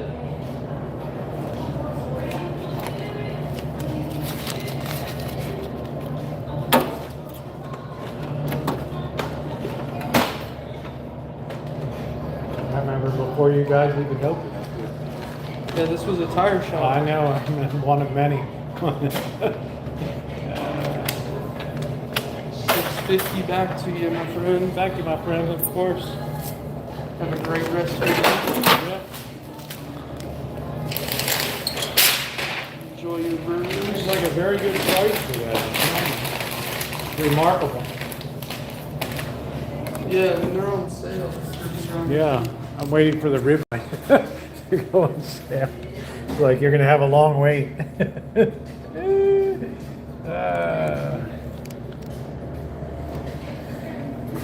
Thank you, sir. Yeah, you want that? No, I'm good. I'll carry that along. I'm just doing a YouTube live stream. I've lived in the neighborhood since 2011. I'm always walking around and stuff. So, Awesome. all right. Shout out to company. Sonoma County Meats, come see us, 35 Sebastopol Avenue. It's amazing. These guys get awards everywhere at fairs and everything for what they have. And you guys supply a lot of restaurants too, right? Bunch of restaurants, yeah. All over Sonoma County. Okay, my friend. Thank you. Yeah, see you next time. Yep. See you next time. Yeah. Look at that, man. That's what I'm talking about. Nice place, and it's in the hood too. See, the hood is just slowly coming up. You know, it's about 30% worse than the rest of the city, but it's really starting to slowly come up as places are sold and turned into housing developments. Make sure to hit that thumbs up button. And this guy hates me. He's always sitting in his truck, and he's just like, "Why are you videoing him? What are you doing?" Especially at nighttime. Well, I'm gonna try these burgers tonight.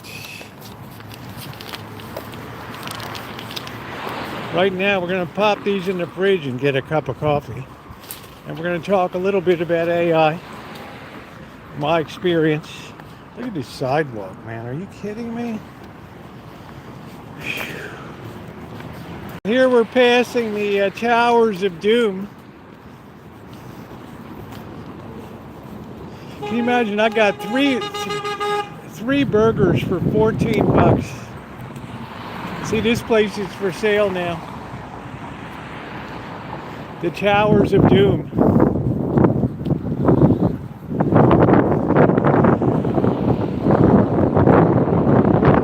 I would love to go up in there before they get rid of it.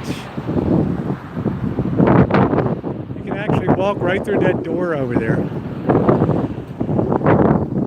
I'm going to wait till it's all cleared out, and then we'll see if we can get in there.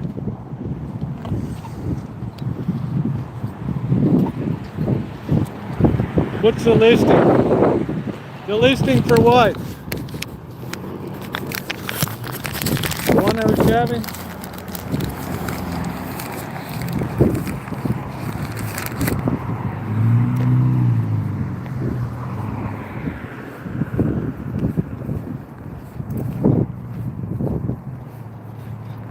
I'm just going to throw a couple of these babies in a pan later.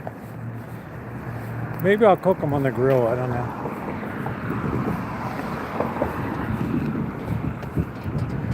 There's the fabled Towers of Doom. They've been featured in cinematic videos on my channel. I did a drone flight over the Towers of Doom.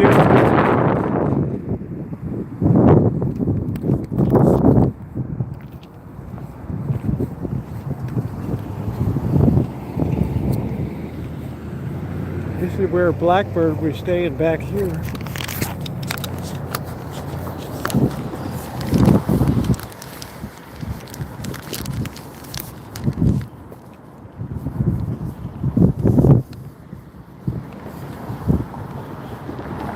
Yeah, how much was it, carry class? It's got like 0 land. You got to walk up like 10 steps.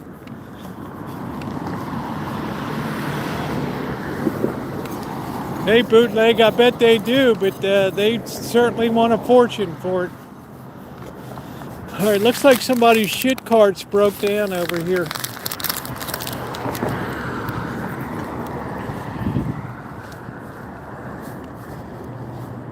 They tried to have a swap meet here, and the city shut them down.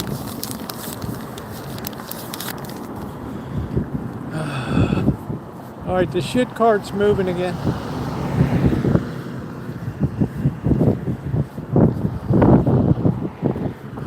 This kind of night I feel like ice cream.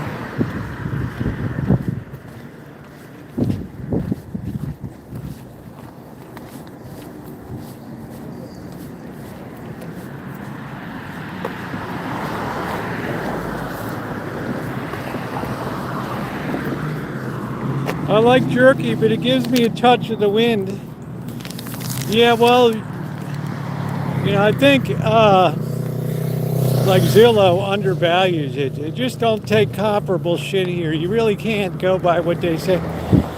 How much was that place? 780. Yeah, so you can imagine. It's like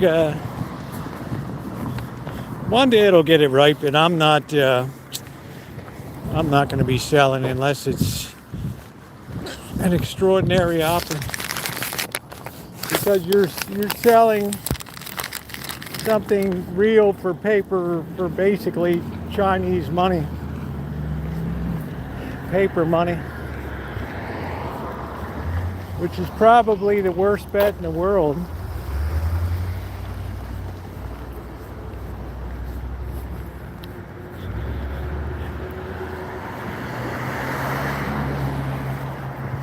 Well, people are pretty desperate for houses here compared to what they're paying for apartment rentals. So it's getting to be a pretty hot neighborhood around here. Because they're getting rid of all the scruffy old shit. Every time like a tire place shuts down, you're not allowed to open a new one in its place. That's it. They changed the zoning immediately. Oh, I wouldn't. I'm not selling. I just need somebody dependable in there to be a caretaker when I'm not around.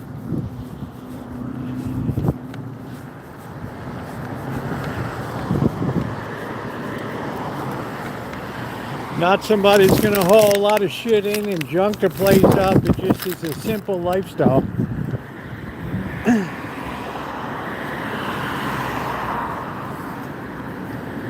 That person will come along. The economy will get that person there.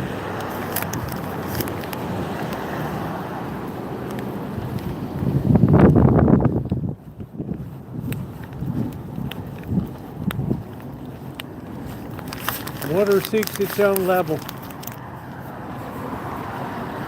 And a stitch in time saves 9. Please hit that thumbs up button, guys. We got a lot of people who haven't hit that yet. It only takes a second. We don't have any channel membership, Patreons, GoFundMes. Never have, never will. Just you and your thumb is the only channel membership we'll ever have.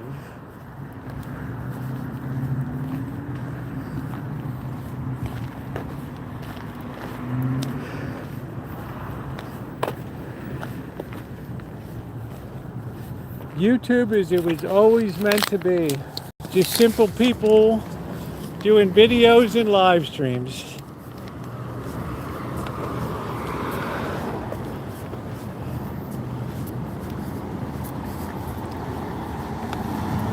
No, I don't mean the right person for romance.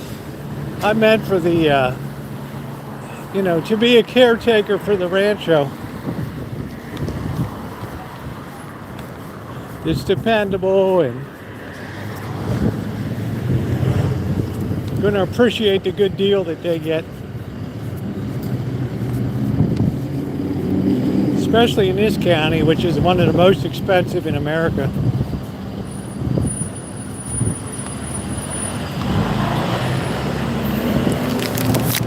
You can't use YouTube if you think that you're just going to make money. That's the first caveat. You do YouTube because you love sharing your life or enjoy doing video. It'll always have a very authentic edge to it. You start trying to go to make money, oh, not good. Wait. Not good.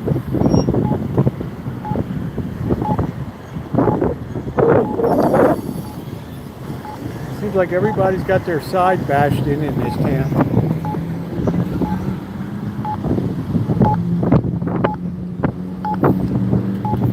Dutton, walk signage on. Don't run over me.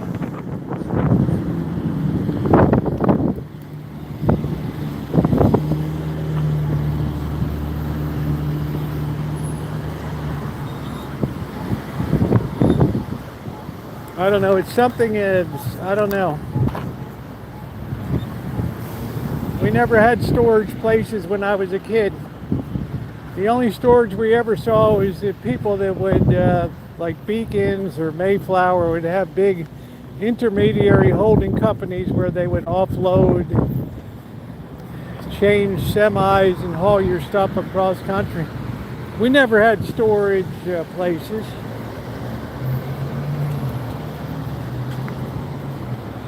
I don't want anything on my place. I want it to look just empty except for fruit trees and fencing.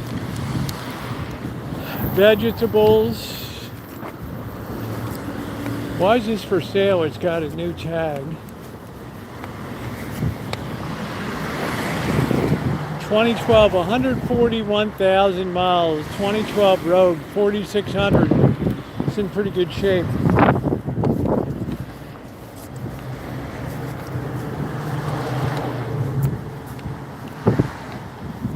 Yeah, I'm just saying, so who needed it? All you're doing is you have depreciating assets that are sitting in something that has appreciating rent every year.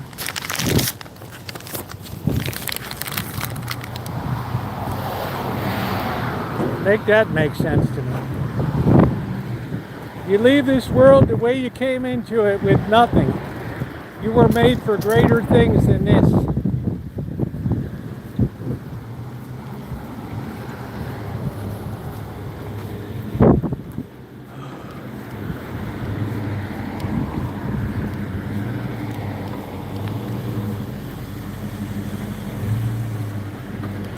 Got to always maintain friendly with the neighbors.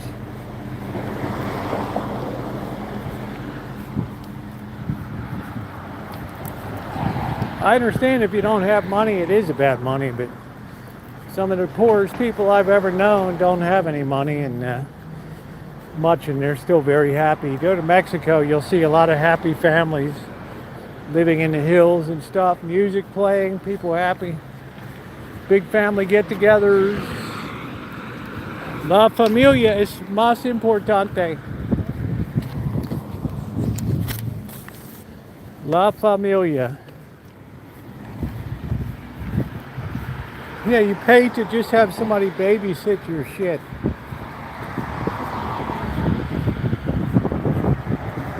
You would do better to give it away to somebody who could use it. Look at these gangs that really knocked this up.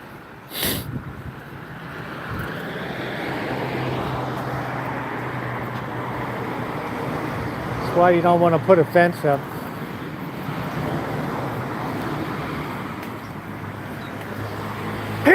They have a referendum on the ballot this year to, if you're over 65 in California, you don't have to pay property tax.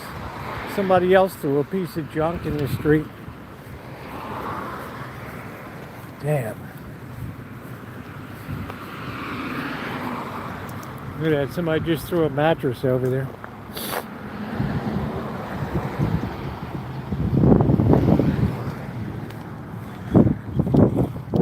I'm going to put you guys in the van and I'm going to go stick this inside.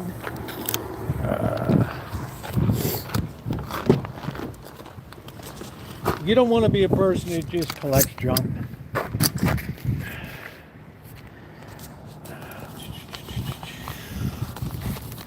Things just start to own you, boats and other properties and stuff. Let's put this up here.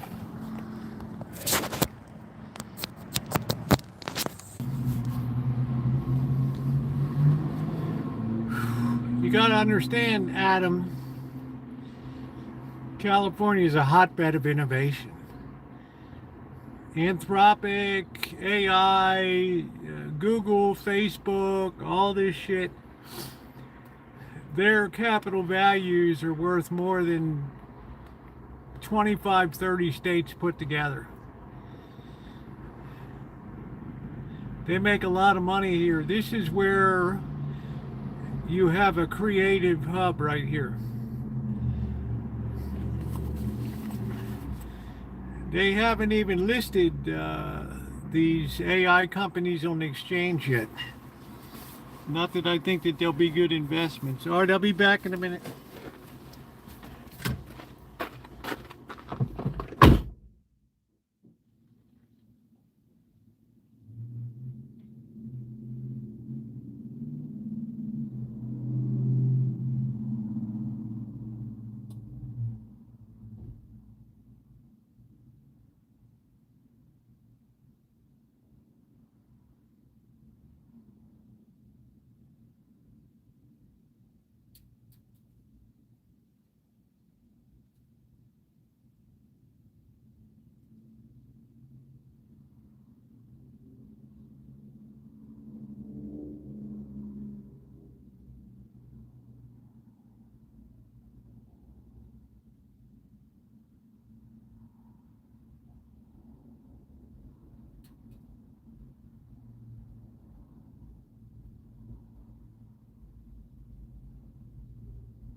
All right, let's get a cup of Java.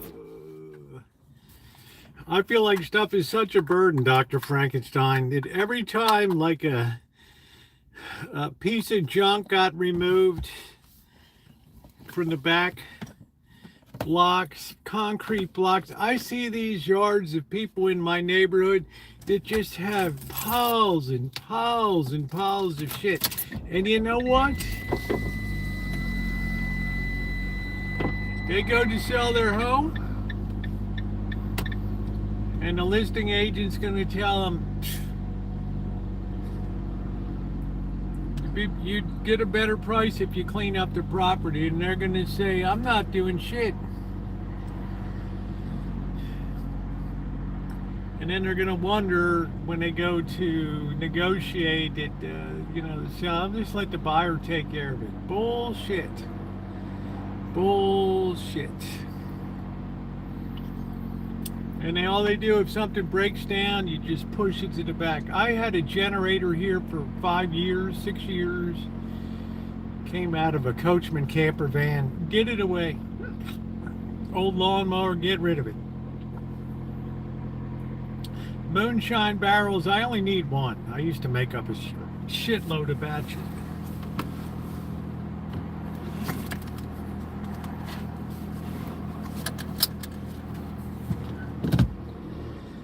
Get rid of that stuff.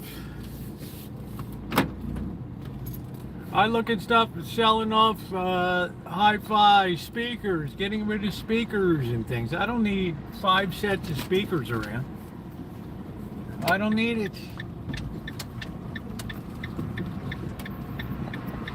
Thank you. God, what a dick.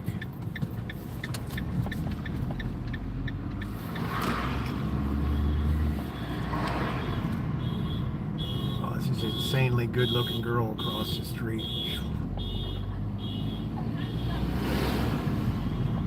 You turn around, smile at me. Ooh. Looks like Cambodian or something. She was bouncing and jiggling across the street there.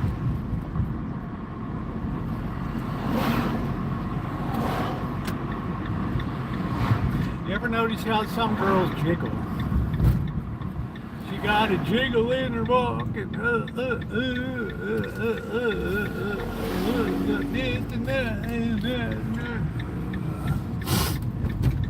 It's like Dr. Frankenstein said, you'll have nothing and you'll like it.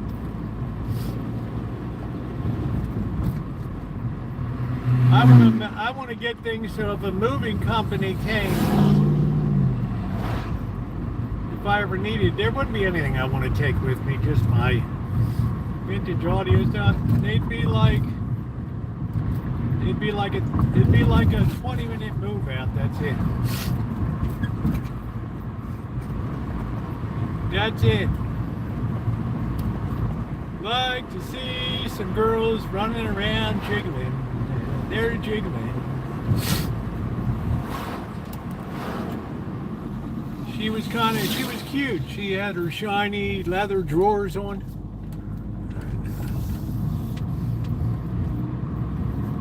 Bouncing along.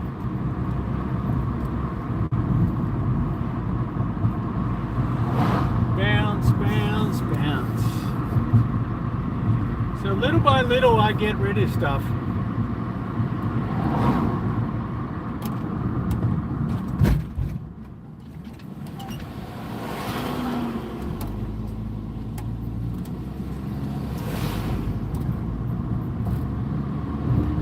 Looking forward to this cup of coffee. Alright, tomorrow we're back to no meat. Yeah, please hit the thumbs up button, guys. We haven't got any thumbs up in the last half hour.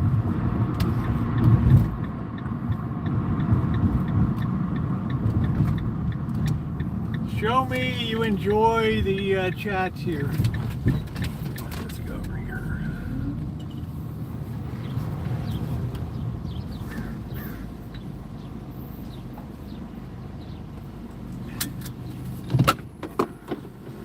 Wall of sound is just broken down to threaded rods and boards. You just get rid of the boards and sell the threaded rod. That's it.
Took a while, man.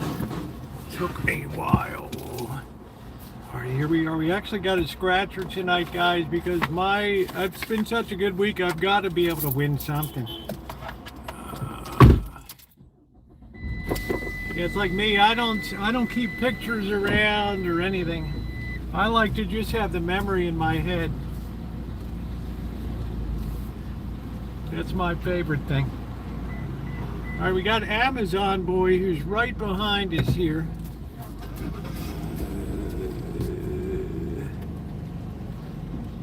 Hey Craig, how you doing? Yeah, the bed is okay back here. It's not perfect.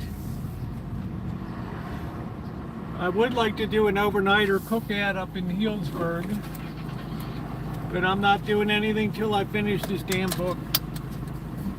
It's now or never. It's crunch time.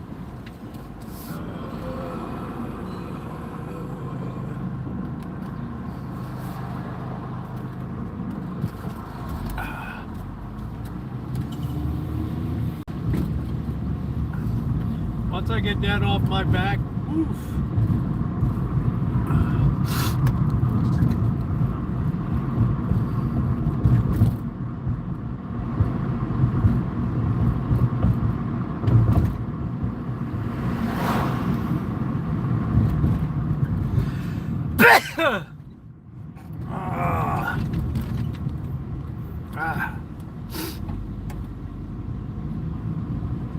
Yeah, there's a lot of old Livestream, Dutton Point Base Station, overnighter down there, cookouts up in the park. It's a lot of fun. Go down and get a cup of coffee at Toby's downtown, down in the center of town. Sit there in the morning. I got a lot of big plans, but I'm tired of just kicking this thing. I'm just going to finish it. So, the end of the month we got LA. I got some work to do down there. I'm going to spend some time with my daughter. I think she's booking us into Sony Studios. So,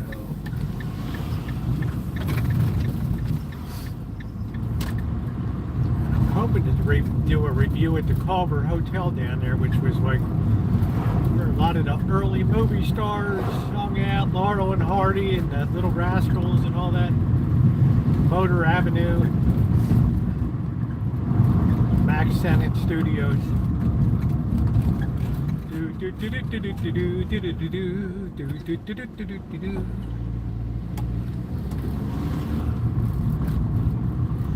And the old Selznick Studios, that's now Amazon.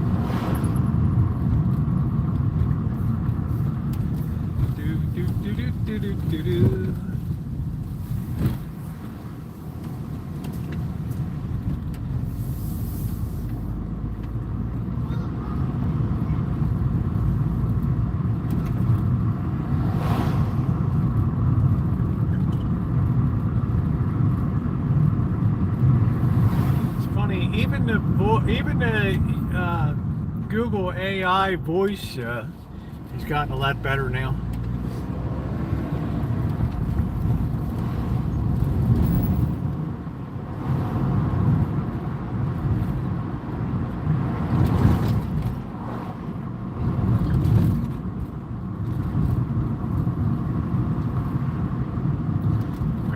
I got some things. I got to change the oil in the lawnmower.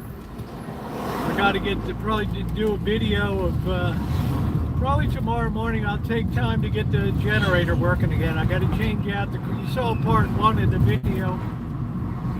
Part 2, how to diagnose and repair your generator.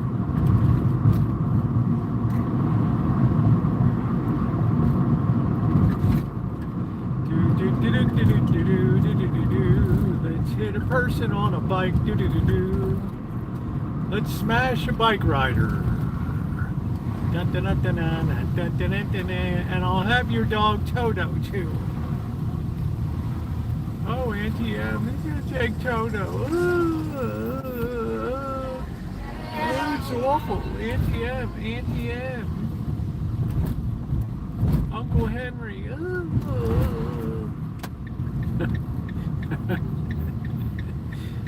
Shit, I should have been a voiceover artist.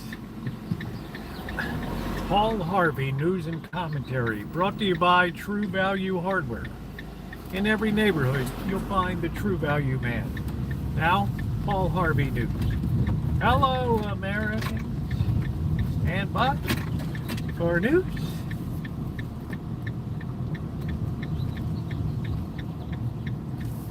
Oh, this cup of coffee is going to be good. We had such a good live stream tonight. There's a moon out tonight.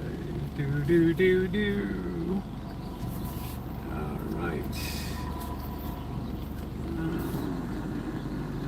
Yeah, thrift stores, but they do, if they're for the right cause, they raise money, which is good because, like, a lot of these thrift stores, the ladies that work in it, like the ones downtown here, they are all volunteer. There's no paid. Did you like that, Eddie?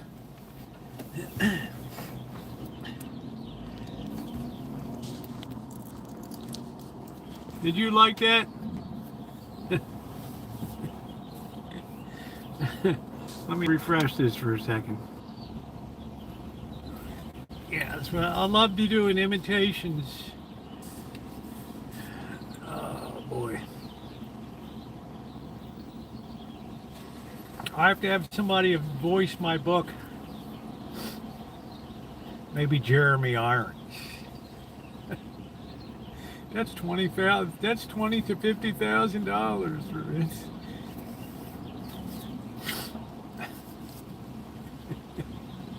Oh shit! This stuff does not. It's worthless to begin with. You remember Storage Wars? That was a pretty good show when it came out. That was kind of interesting. James Earl Jones, Matawan. We was in no way. Anyway, guys, I was telling you the story about AI. What's unusual about AI, and I've spent a lot of time in AI evaluating different AI programs, and you got to know about this stuff because this shit is coming.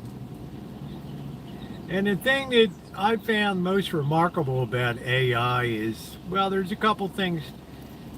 Number one, every time you put a question to AI or you frame the parameters of how you want something done, and then it gives you a rendering. If you're writing, it'll give you a framework, and then every time you say no, that's incorrect, or it shouldn't be that way, but it's learning. Why is this thing stuck here, this stupid thing? Every time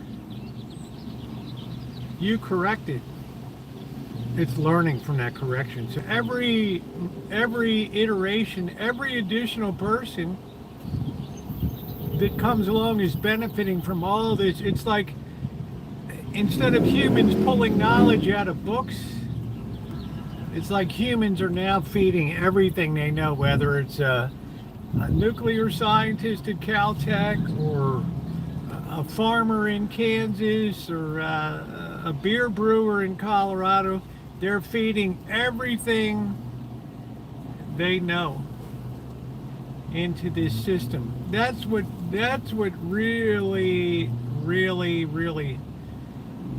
makes it amazing. That's why I say that at the end of the week, the AI at the end of the week is probably 25% more powerful than at the beginning of the week. Bits and fragments. It's not complete complex ideas, but you can work complex ideas. Now, ultimately, you'll never convince me that AI isn't just going to be a commodity. Like, we got 10 companies, they all do the same thing.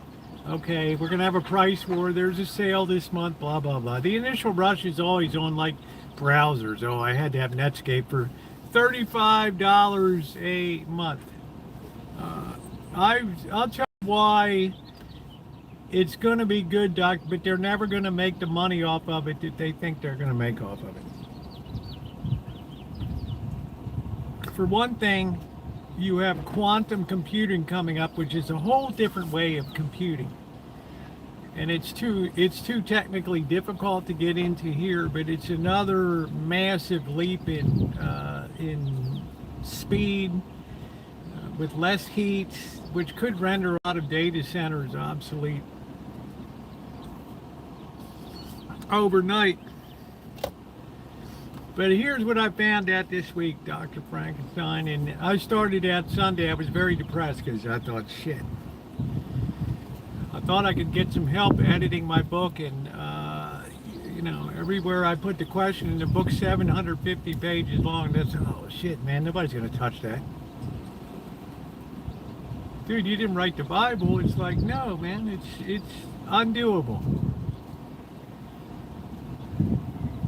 So you could hire an editor for $25,000 to do it, which I don't have. So I find another one, and I put it in, and okay, you know what? I'm gonna give you, I'm gonna give you the link. You can overview the whole book. It's on my Google Drive. You can't write to it, or you can't write on the Google Drive. You can't do anything on it, but you can see what's on it. You can see it. I link it to it, and it gives me a 3-page overview of the whole book. It's like, and I say, well, rated compared to other literature in space. Oh, it's an 8.5 out of 10 right now, and it says, would you like to begin editing? Okay. I put the introduction in. And AI says we should it says to really hit the marketplace, we should try to reduce this by 50% at a minimum. And I'm thinking, wow, half of my work is going to end up on the cutting room floor. And then I thought, well, shit, the same thing happens to movies, right? This is why you edit. So AI goes into that introduction, which is 19 pages long or whatever. And it says, here's a spanking 3-page introduction. It covers all of your points, citation, footnote, whatever. I got 100 footnotes in this thing. And it says, and then here's where it really kicks, Dr. Frankenstein. And it says, oh, by the way, here's a more recent footnote that would be supportive of your argument here. Wow.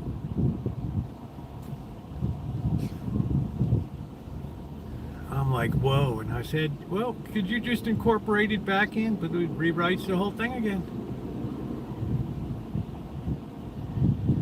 And then I start to read it, and I think, oh, man. All of my ideas are there. And this thing's gone from 19 pages to 3 pages. Wow.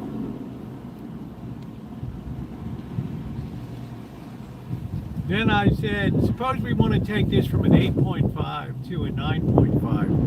What would it take? Well, here's what you want to do.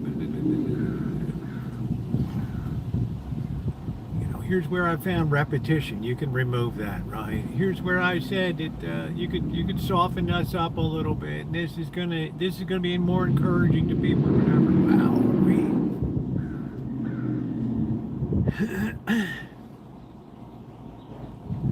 has to be all the way.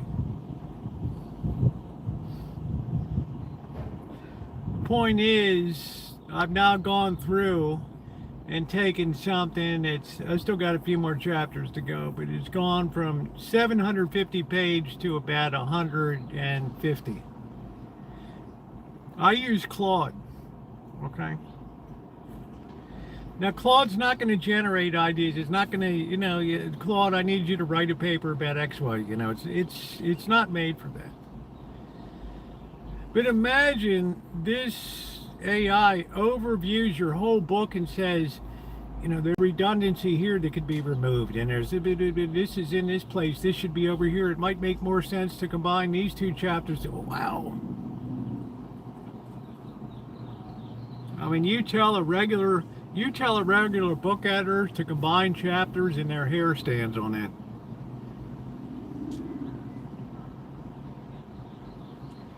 Their hair stands on that. This thing, step by step, and also, Dr. Frankenstein, while we're working along, because it has no memory, it only has flash memory, so when the session is over, that's it.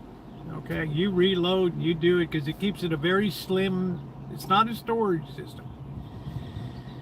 But it says, I said, what if we create like a master editing side paper here of things we want to remember going forward? He's like, yeah, that's a great idea. And every time you log in, all you have to do is go to the toolbar, find the address of that file, and I can look at it. Just paste it here and I can look at it. And you have a rolling edits for the next iteration of the edit.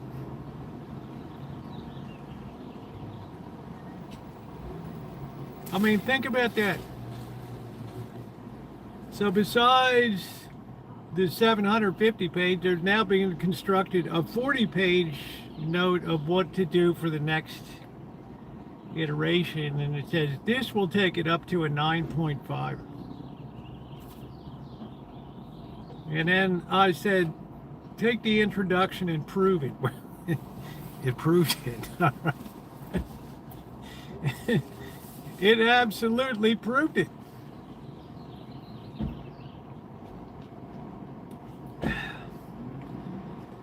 So then you go through the second edit, you take your style sheet, your notes that you made along the way. Oh, I just thought of this, and you put it on the style sheet. Please remember to put this in. And then when it goes back to your next session, when you're finally ready for your second go through, you take the whole thing to a 9.5. Then it remembers all of the things that it suggested, all the things that you wanted to add in. And it takes all that stuff, and here it is.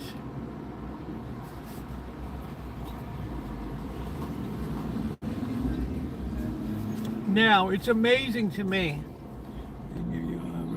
No, but it's not kissing your ass. It's not a paid like psychiatrist couch to lay down and tell you how good you are, blah blah blah, how the rest of the world sucks and how good you are. You know, it's not emotional at all. It's not a chat buddy. It tells you, oh, you're so handsome. Oh, and they say, yeah, I see you. Oh, yeah, yeah. Oh, I wish we could be together tonight and all that. This stuff is just raw, straight. You know, it's like, are you ready to move on? Chapter 17. It just sits there and waits. Okay, but what did you? I think I want to add this back into this chapter. I forgot about it. Okay, here it is. I'll write it here. You just copy paste, put it into your notes for the next edit. Wow. I take what Claude has done. It's edits. I feed it into Gemini, and I say evaluate this writing, and it's like, oh, geez, this is math, this is novel, this is, you know, and it's like, it points out this is all, as it compares to current literature and everything, and then thinking. You know, philosophers and theologians tell me how this fits in. Just telling me.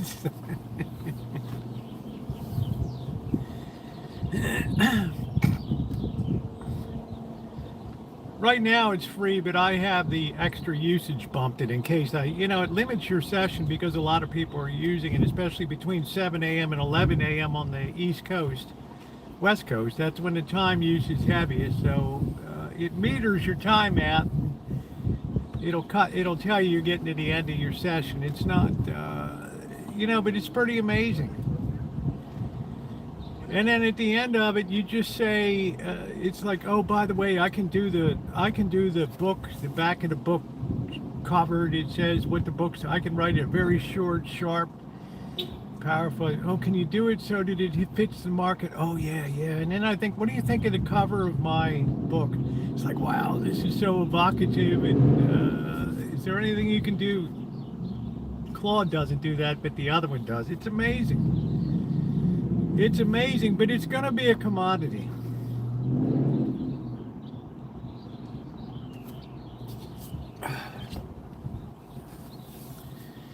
Because everybody's building one.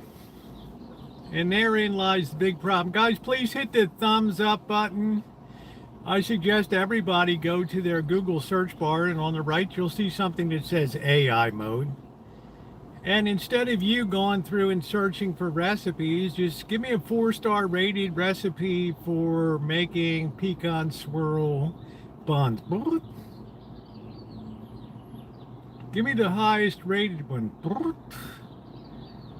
You want me to print it out or send it to your phone? I can send it to your Gmail. Wow. Say what?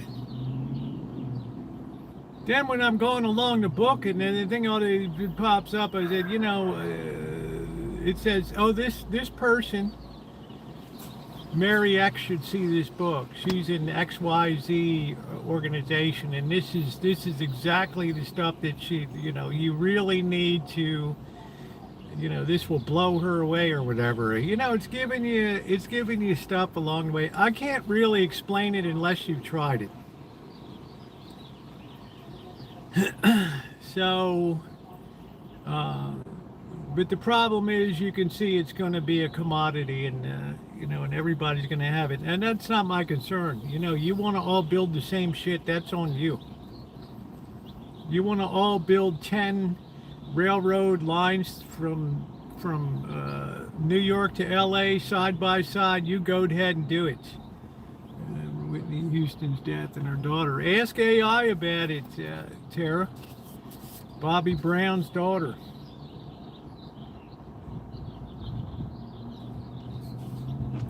Tell it, give me the conspiracy thoughts on it.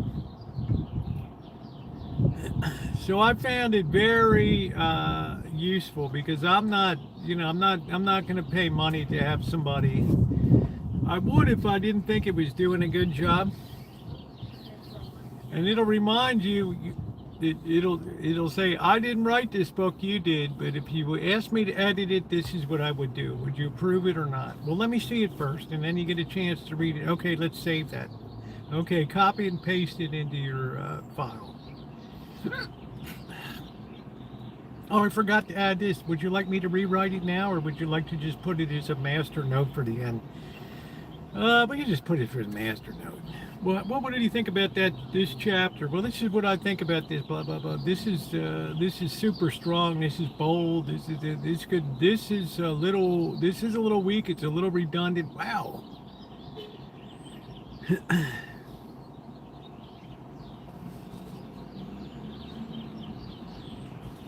Look at it this way, Tara. Everybody knew that when Whitney Houston got together with Bobby Brown, that it was a disaster. She went from a beautiful, talented singer to losing a shitload of weight and being skinny, to ending up dying in a tub in a hotel in LA with the skin flaked off of her because the water was so hot. End of story. Drugs are a nightmare. Gabish?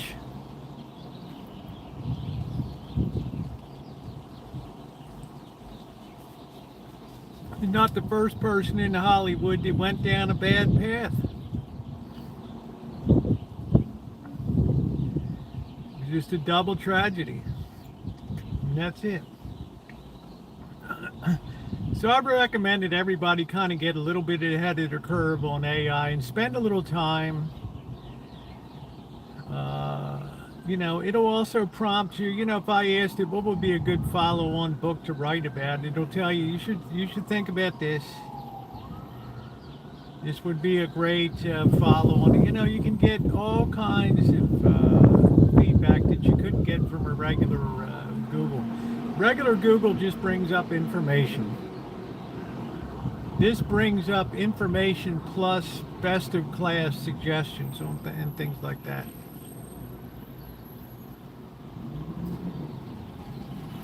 And if you have connected novel ideas, it'll going to tell you. Nobody in literature has ever connected that idea before. This is new thought. Why? Because it's surveying all the web, all the books that are there, all the web stuff, all the critiques. It can look at all of that stuff in a fraction of a second.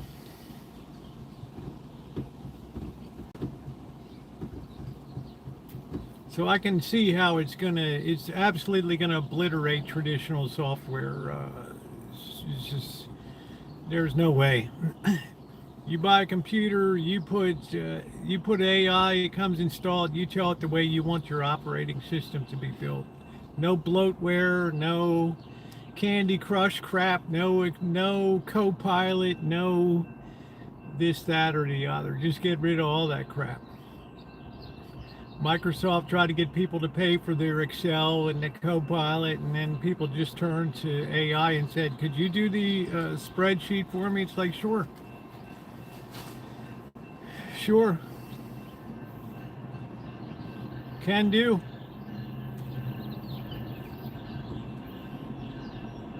I used AI to help me with my taxes. I don't think you've ever picked up a pen in your life, Carrie class. And I don't think that you have a saleable idea. I think you, like me, we're just working stiffs, that's it. We're just bricks in the wall, dude. We're not the Masons.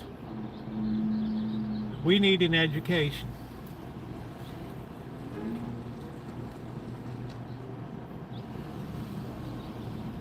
Just like you claimed you're a Jew, just like you claimed that you're clean bus toilets. All this bullshit that came out.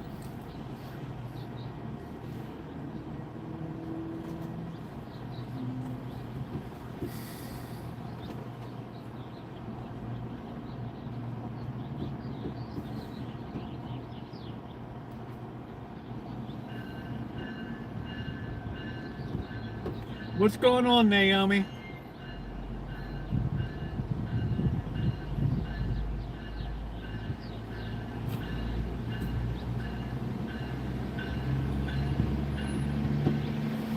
How you doing today, babe? Please hit that thumbs up button if you're just coming in. The game of love, love, love, love, love, love. So it was an amazing week.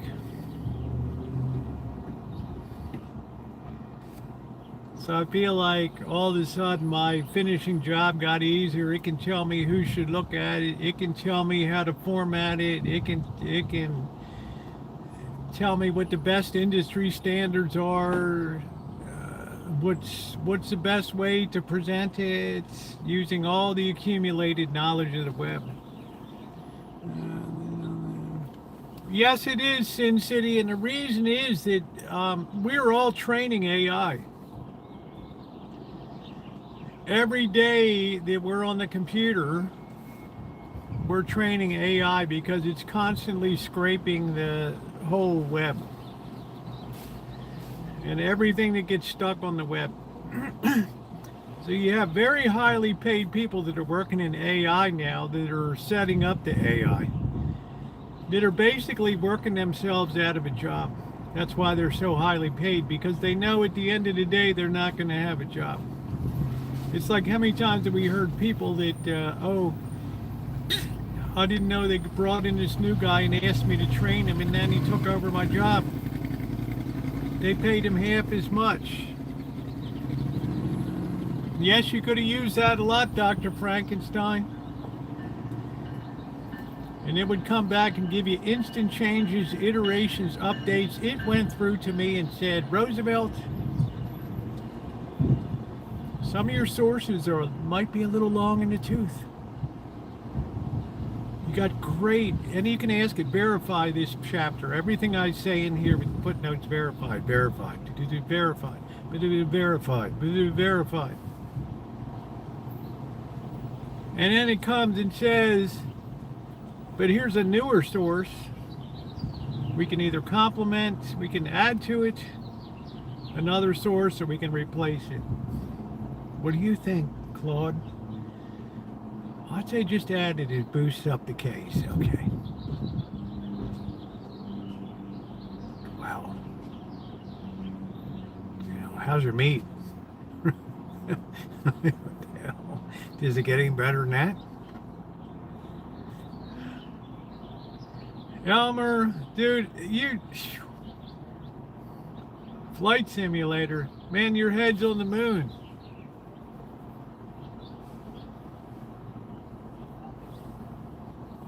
You can ask it to critique your writing against a whole database of all known writers, dead and alive, and it'll tell you this is where you rate.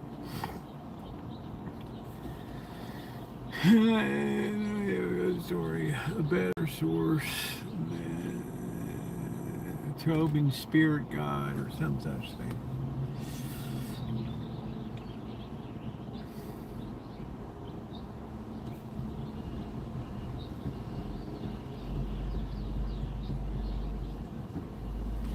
But if you just tell it, write a book about this, yeah, to write it, but it's not, you know, it'll be able to tell it's an AI generated. In other words, it can tell when something is written or whether you just had AI do it. That's easy to do. Yeah, it's being introduced everywhere, Kelly. Statistics, all kinds of things. There's young lobbers about tonight. They're holding hands. How pretty, how nice. How can it help? It can compile and say, you could ask AI about, take a team like the Canada's team, the Montreal Canadiens. And it can say, AI, looking at the statistics on this team, could you recommend, based on who we're going to play the Winnipeg, whatever, Jets or whatever tomorrow, what do you think our best lineup of people would be against them?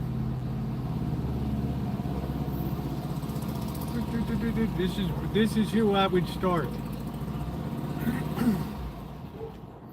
It's like Moneyball, if you ever saw that movie Moneyball with Noah Hill or whatever and all of them, and what's his name?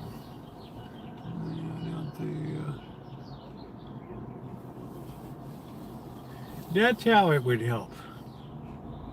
It could also say, analyze the free agent market and give me a list of the 10 picks that would be best to fit our weaknesses within our organization.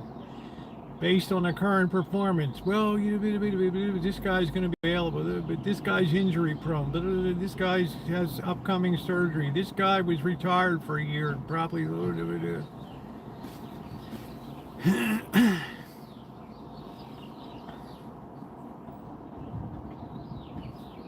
That's what it can do.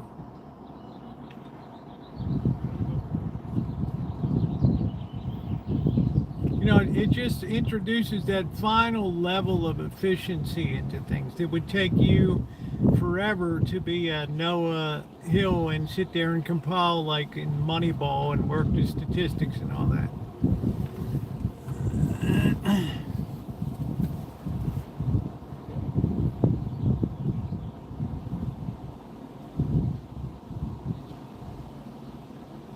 And the crazy thing is people are improving it every day. Every time somebody tells AI, oh, I think he got that wrong. You know, I don't know. I don't think that's correct. You may be right. There is an option for usage, but best use would be, yes, I don't think I should have done that. Okay, so it's not going to make that mistake again. The time, not so much the data. No, it's going to give you benchmarks to compare, deja vu. Imagine everybody for 3.5 years I've written in an absolute vacuum. Nobody's seen anything I wrote. Nobody.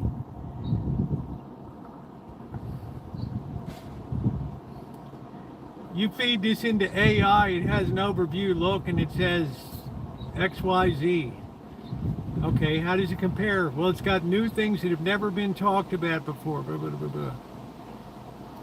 here's what really works well. Here's 30 things that are outstanding. Most people have 3 or 4 in their book. You've identified blah, blah, blah, 30. I'm not saying for me, but okay, what areas are weak? This is redundant. These 2 chapters should be combined. This chapter should be dropped. And it kicks that out in a minute.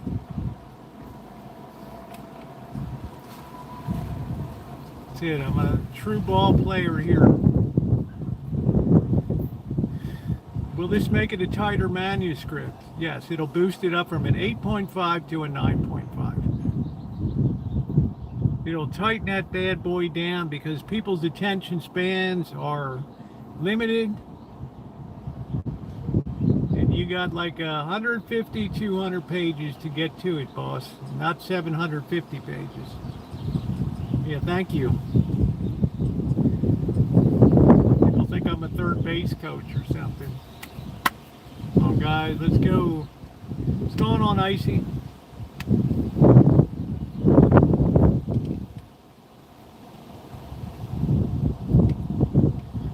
I think that's pretty amazing. Find me somebody in history, find me some philosopher and theologian that's had the equivalent thing. These said this, and this, but you're the first guy that ever linked this to that. This is what you bring to the table that others haven't. Whoa. Okay, you know what? I want you to verify all of my footnotes and make sure I'm on solid ground. Verified, verified, verified. Kind of shaky. We should try to find a newer source. Verified, verified. Wow. Okay, you know what? One of the worst things in writing too is footnote style, Chicago footnote style or whatever. And you just tell it, take all my footnotes and put it into conventional. You can either have expanded footnotes that have all kinds of explanations or short ones. Wow. Check my sources, make sure it's correct. Make sure all of my links work for the ebook that I'm putting out. And then I have to find somebody, a voiceover artist. Chapter 1. In the beginning. I need like Jeremy Irons.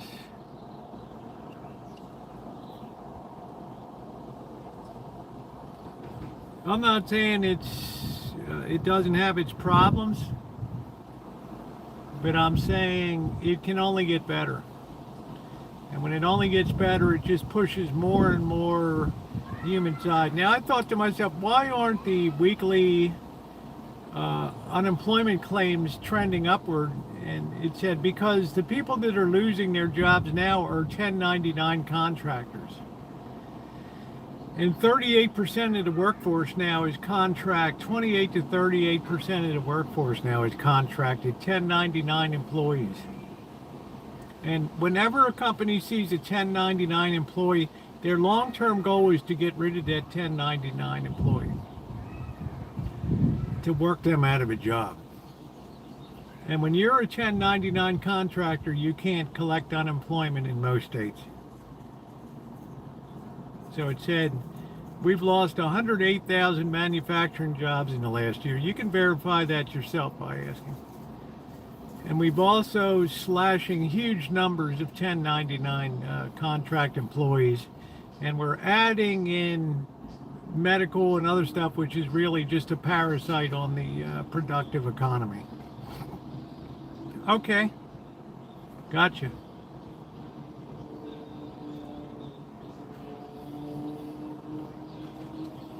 You got an idea in your head, you can bounce it off of it.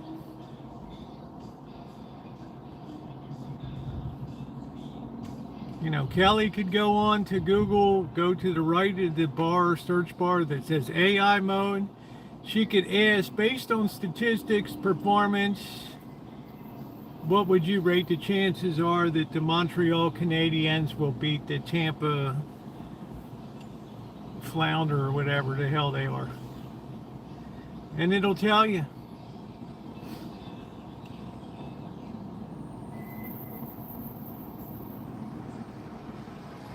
So a lot of people are going to use this for sports betting, but it immediately takes the vigorish out of it. Immediately takes the right. It immediately takes everybody has the same shit now. Pretty amazing. Hit that thumbs up button if you haven't done so. A few more minutes, we're going to head back and have a brewski. And I'm going to throw a couple hamburgers in. I don't know if I use bread or probably just cook the burgers. I don't know. Pretty amazing stuff. And I'd like you guys to be aware of it.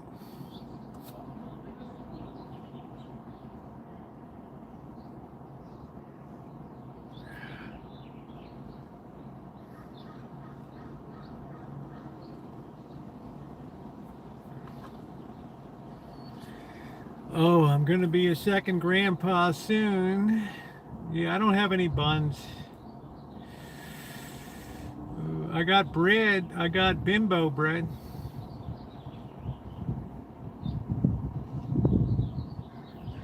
Do do do do do do do. I really just want to taste the meat anyway. How you like that? Taste the meat.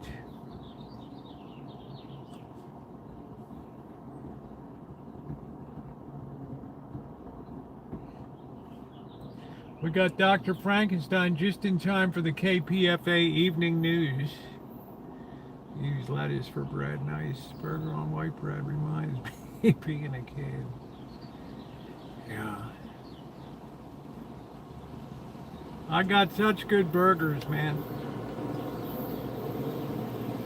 That's supposed to be some solid meat. I can't believe I got 3 big burgers for $13.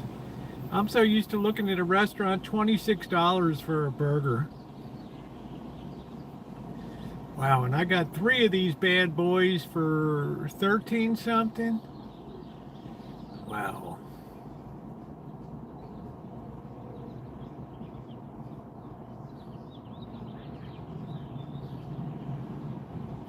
Damn, that's special.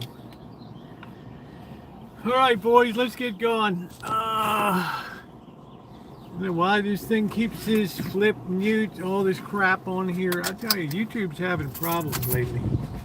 We'll do the lottery tomorrow.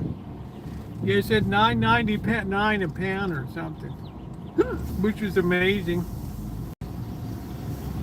for the quality of what they throw down. For what they throw down.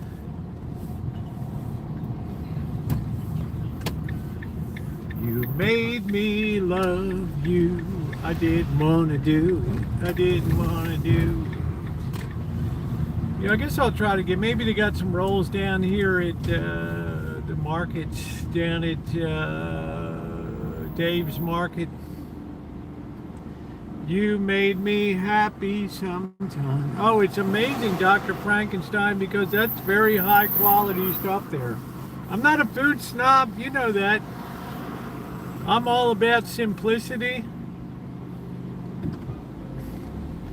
But something struck me as change. You notice I got out 3 $30. I got out 3 $10 bills because I thought I was going to pay 30 bucks. I thought, you know what? I'm treating myself here.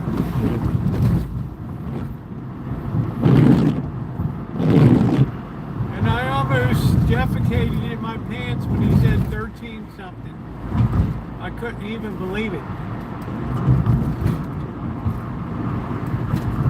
You made me happy sometimes. Tomorrow we're going to do the scratch off. I bet I win something big.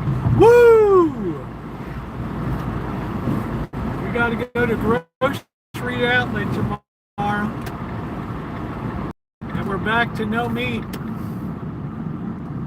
You, no meats. You've got no meats. You've got no meats. You've got no meats. All right, I think we're gonna go here.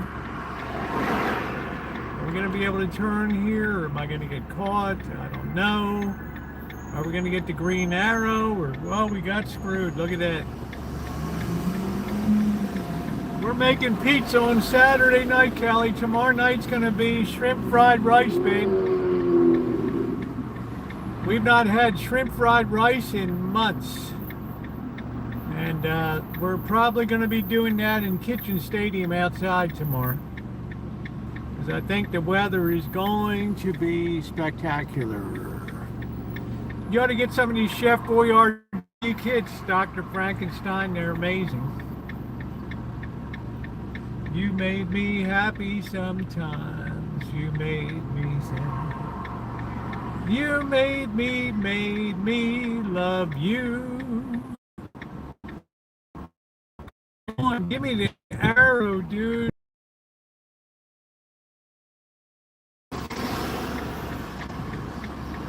It's like a WTF moment. I need the green. There it is. Woo! I got it now. How you like me now, Ma? Woo-wee! How do you like me now, babe? Roosevelt, we like you just fine. You are like a fine wine at Dave's Markets. The magic is in the fog. I still got some cheese that hasn't been opened. It's still good.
If I was just 19 again, guys.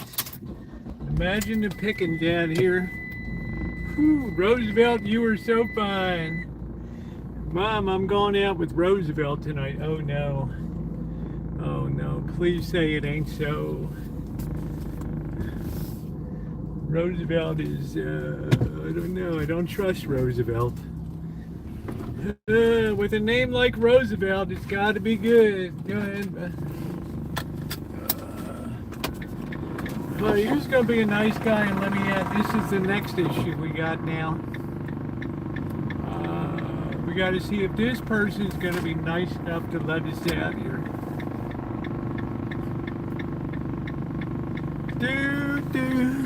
I did get buns. Yeah, what is it? What is it? It's not angels with dirty faces, is it? It's, shit. What is it?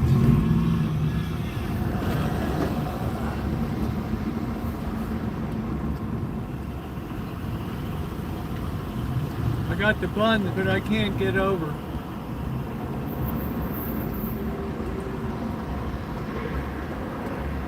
Yeah, please like up the stream. I'm trying. It's not angels with dirty faces, is it? Look, Mom, on top of the oil.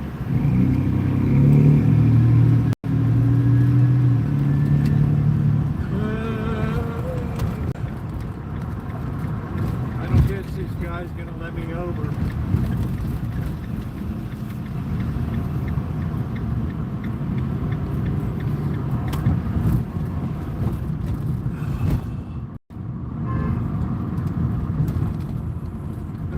for a minute. Public Enemy. Public Enemy. That's what it's called, Public Enemy.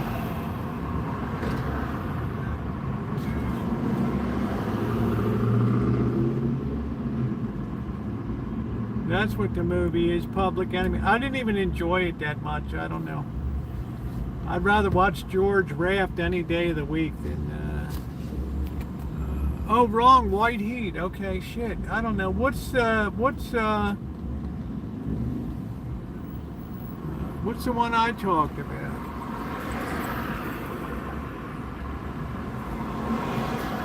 I still recommend you guys see the movie Apartment while it's available on YouTube for free. It is an outstanding movie. I'm no big fan of Shirley MacLaine, but she was over the top in that movie.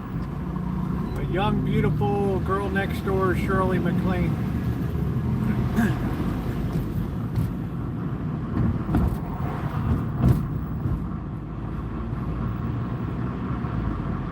Yeah, I thought it was Public Enemy. That may be the one where the girl smashed the grapefruit into his... He smashed the grapefruit into her face.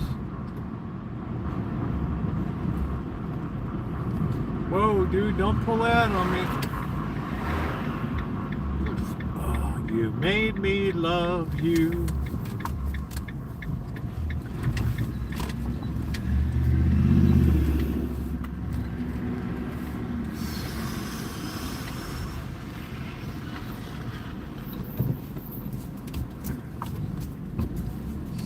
Somebody dropped a mattress box spring right in front of the neighbors.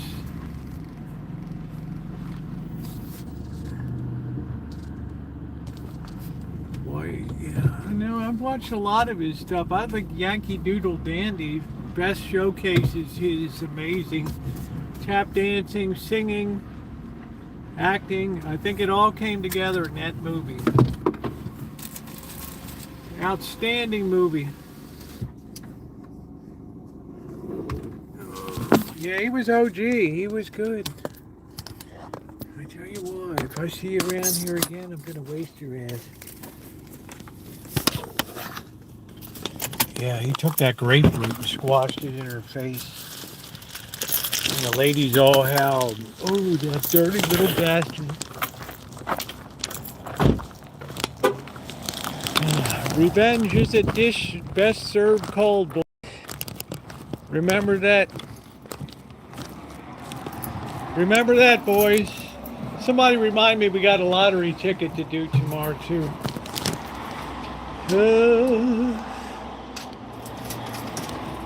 Naomi's like, I heard that. Nobody better be mucking with my Roosevelt. You made me happy. I know the bird's going to be by to feed you, so y'all sit tight. You're overfed, you're fat as hell. We got to put that baby on. Well. We got some work to do, boys. Say hello to tomorrow's project. Maybe we'll do that Saturday, I think. You made me love you. I didn't want to do it. I didn't want to do it. You made me love. This is where I tortured Dr. Frankenstein with KPFA. 94.1 FM, the Pacifica Radio Network. Now Dennis Feinstein with the news.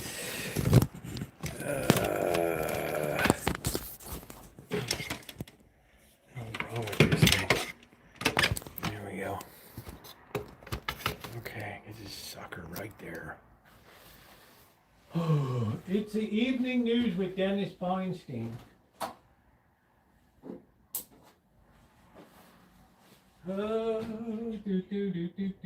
I'm gonna go wash my hands, have some peanuts. You can tell I'm in a good mood. I finally see the light at the end of the tunnel, and it's not a train coming the other way. Oh, Roosevelt, you are so fine. Like a fine wine. Oh.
put some beer in tomorrow.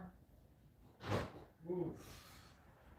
Looks like we got a beer deficit growing. Alright, what do we got here?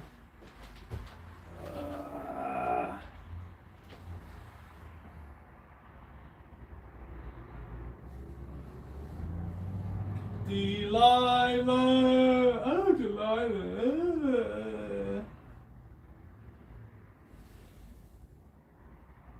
Declare war or authorize use of force within 60 days. The deadline in this conflict is at the end of April. The law provides for a potential 30-day extension, but lawmakers have made clear that they want the Republican administration to soon lay out a plan for the war's conclusion. Democrats say they plan to keep raising the issue. For KPFA News, I'm Max Payne. The Senate also rejected 2 bills to block arms shipments to Israel Wednesday after blocking a war powers resolution in the chamber. Oh, man. Israel did not have the right to bomb It's Bernie over Sanders. 90% of the hospitals in Gaza. Hospitals. Independent Vermont Senator Bernie Sanders introduced the pair of resolutions. Where's Dr. Frankenstein? Is he getting his KPFA evening news? Spoke on the Senate floor ahead of the vote and said Israel has a right to defend itself. Gene Harlow. Died Israel tragically. did not have the right to bomb over 90% of the hospitals in Oof. Gaza. Hospitals. And kill 1,700 healthcare workers.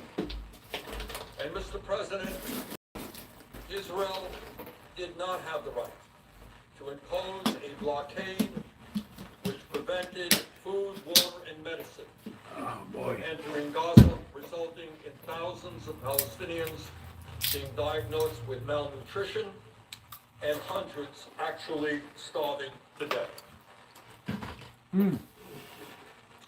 Another resolution would have blocked the sale of bulldozers to Israel, which Israel's used to destroy Palestinian homes in the occupied West Bank.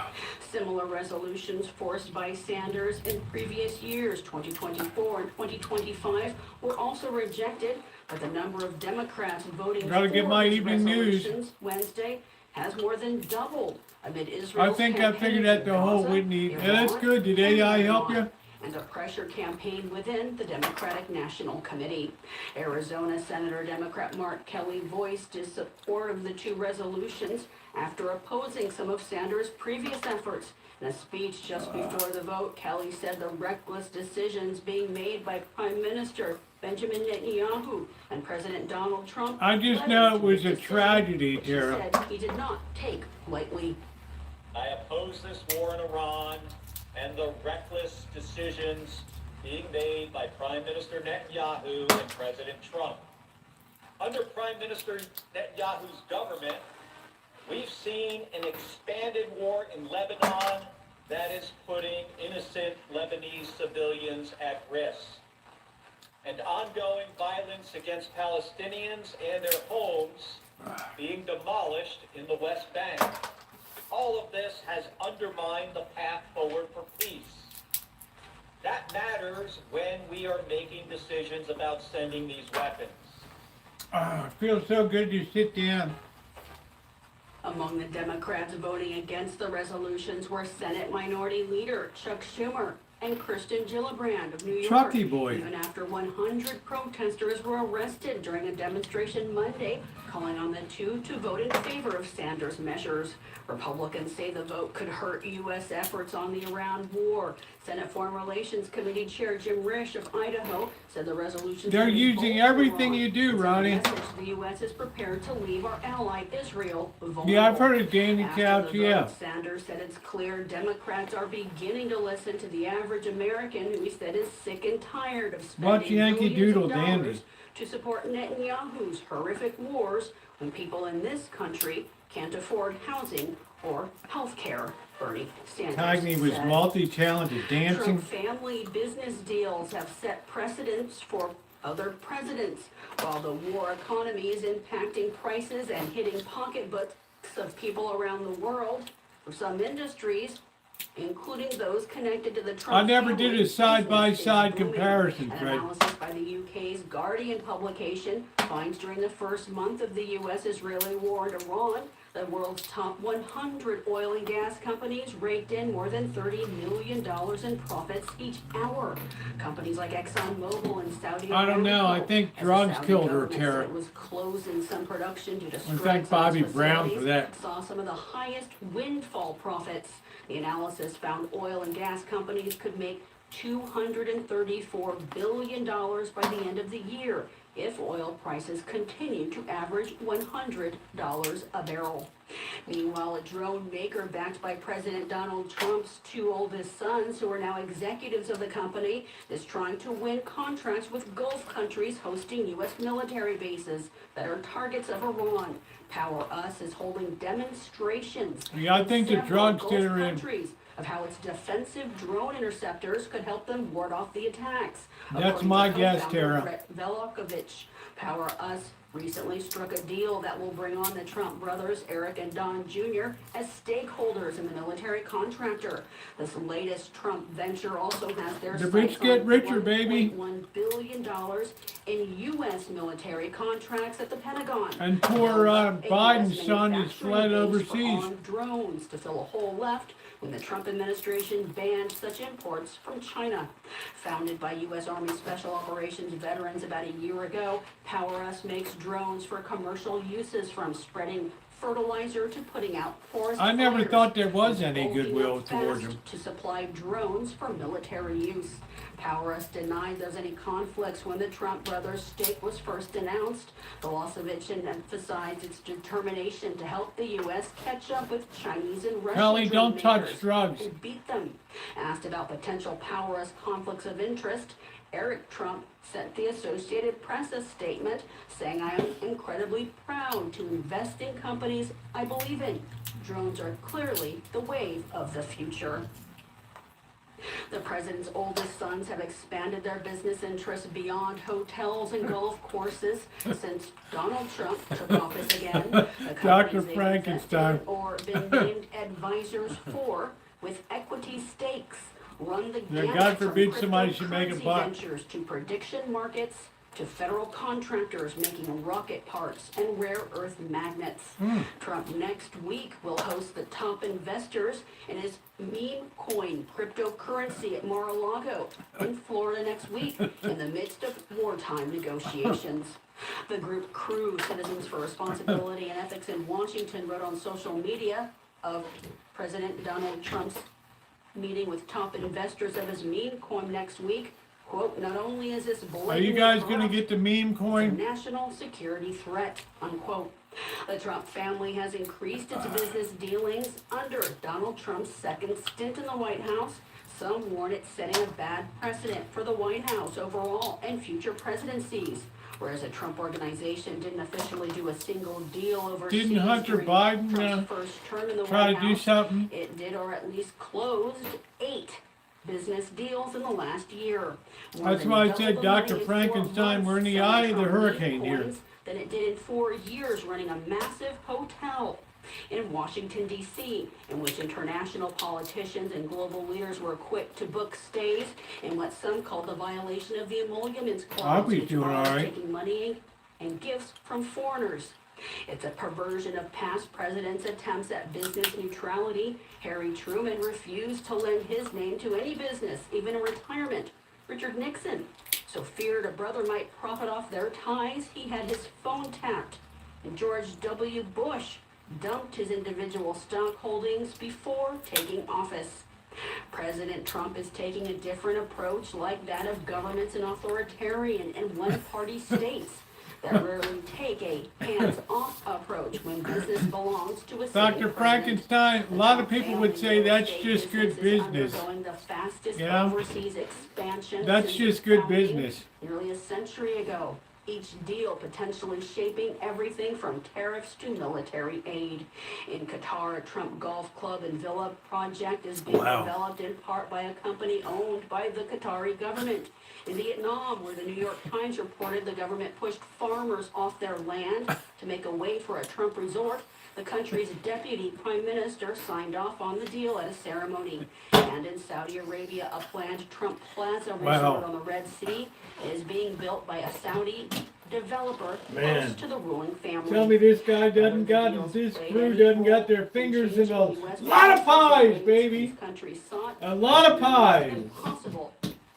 Look at that, Elmer, a lot of pies. Access to advanced technology for Qatar, tariff relief for Vietnam, and fighter jets for Saudi Arabia. In the Trump administration, its organization, the Trump family business, the Trump organization, also got something too. Tens of millions of dollars in business. I got deprived because I missed school the day that we were doing finger painting. You are listening to it was like my rosebud, like KPFA 94.1 Citizen FM, Kane. 89.3 FM in Berkeley, KFCF 88.1 FM in Fresno, and KPFK 90.7 FM in Los Angeles. It's an hour-long newscast that airs each night. Welcome to the West Coast, Dr. Frankenstein. All our newscasts are archived online at kpfa.org, and they're available as subscription Welcome to the West podcasts. Coast, bro. I'm Christina Onnested. And a quick thank you to those who contributed to KPFA Pacifica Radio's birthday fundraiser yesterday. We were close to our goal. We're still a little bit behind. You can still give online, kpfa.org, kpfk.org. Did you give Dr. Frankenstein? KPFA turned 77, and we just want to say thank you. Thank you for letting us into your world day after day, for listening, for trusting us, for making space for this station in your life. For 77 years, that's what's made KPFA, KPFA. We're glad you're here.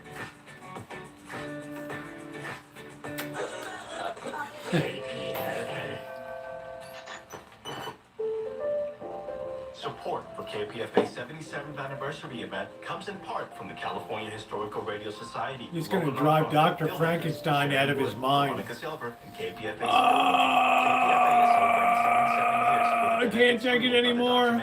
What are we going to have tomorrow night? I'm looking at the liquor collection. On Saturday, April 18th, starting at 2 p.m. Oh, I'm thinking, Roosevelt, you were so fine. At the California Historical Radio Society Museum at 4 p.m. More information at KPFA. Happy birthday. Did you see the hamburgers I bought at the specialty meat market? $700 out of the goal of raising $30,000 to celebrate Pacifica Radio 77 years on the air. We still have about $7,200 left to raise.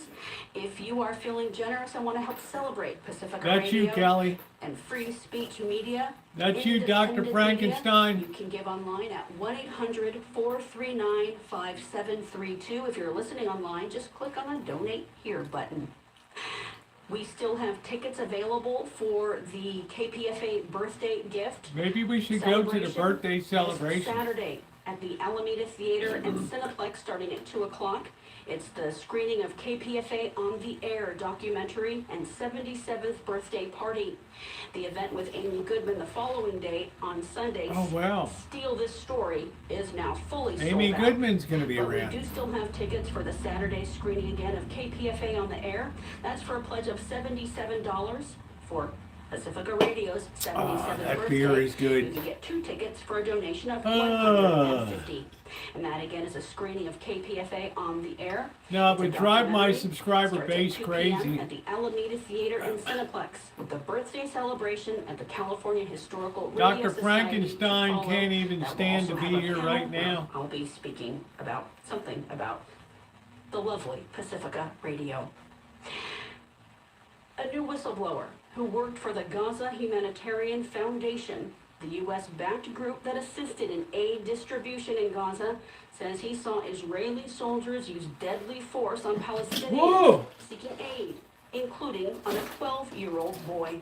Wow. David McIntosh, a former contractor with Safe Reach Solutions, hired to organize logistics for the Gaza got no Humanitarian sympathy for that. Foundation, spoke to the Middle East Eye, which released a video on social media. Sometimes she's here, she takes a week off or so. Later, the IDF sniper shoots him in his shoulder, falls to the ground, lies there for a moment. He gets up, he stumbles across the bridge, falls down, and he's lying there 30 minutes before anybody had seen the John report Bird. comes to collect him. But taking a round of that velocity to the shoulder and being unconscious for 30 minutes, you're going to be deceased. You are going to be dead. McIntosh says, like the 12-year-old boy, other Palestinian aid seekers pose no threat when Israeli forces used deadly force. Some 2,000 Palestinians She's have always been killed okay. by Israeli forces during the Gaza Humanitarian Foundation's aid operation. Nothing wrong with It's now her. building out a new aid distribution system in Gaza. Israeli attacks in Gaza still continue despite Nothing a wrong with ceasefire. Buttercup, baby. Funerals were held in Gaza City today for She's two feisty others who were killed AF. by a drone strike. They were killed near their home in Beit Lahia, about 300 feet away from the Yellow Line, which was drawn in the ceasefire agreement and divides the Israeli-held majority of Gaza from the rest of the territory. Israel's military didn't respond to a request for comment. But from the Associated Press, I'll tell you, Israel's making a lot of friends over there. A wedding the day they were bombed. Earlier this week, Israeli strikes also killed a 3-year-old Palestinian boy among 5 killed in northern Gaza City. The strike hit a police vehicle, killing 4 people, including a 3-year-old who was standing nearby. Another in the Jabalia refugee camp in northern Gaza killed a 15-year-old. Saima al-Mahali is the grandmother of the child who was killed.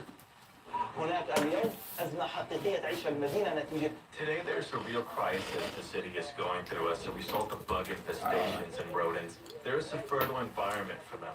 There are more than 25 million tons of rubble in Gaza City, out of 70 million tons of rubble in the Gaza Strip. We have been waiting for the Yeah, there's a lot of rats We've out been there. waiting for 3 years.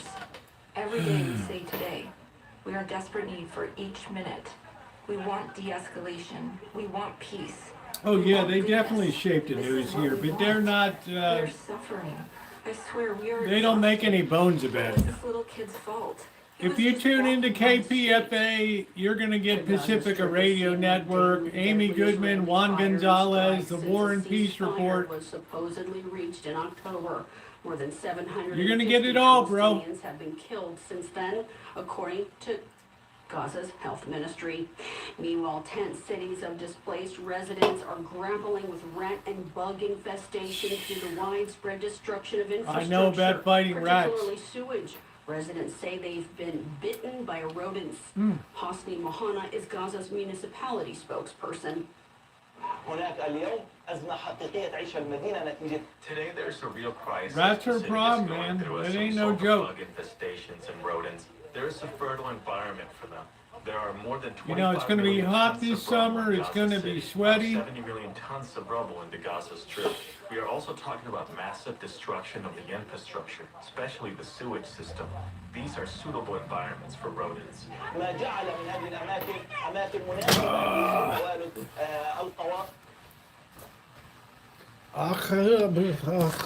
Pentagon bombed another suspected drug boat in the Ooh. eastern Pacific Ocean Wednesday, killing 3 people. They'll be really good at taking out those Israeli fast boats. It'll be like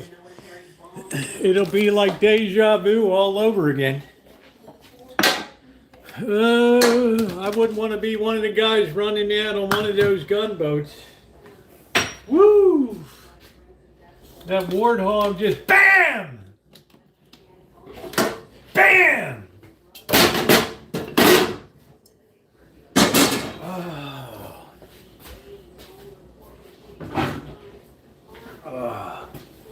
Be like, roll that beam footage of off the coast of Venezuela. Holy shit, they were fishermen. Oh, shit.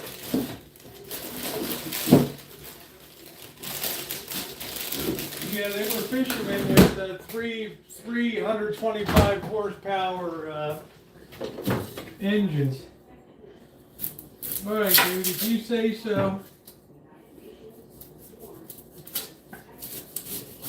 Every fisherman down there can afford $100,000 worth of engines.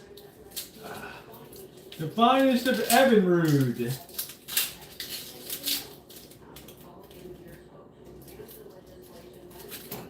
It's like the 1940 coupe with the V8, right, running the moonshine. Fast is good. Fast is good. I wouldn't want to be the one running out on those boats, man. You better keep your eye on the sky, baby. Eye on the sky. You made me love you. Alright, there we go. Let's try to have a little bit of onion on there.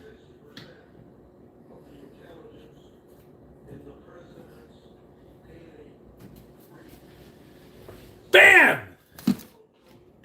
Bam! Bam! Bam! Bam! Bam! Oh. All right, let's see. We got our meat.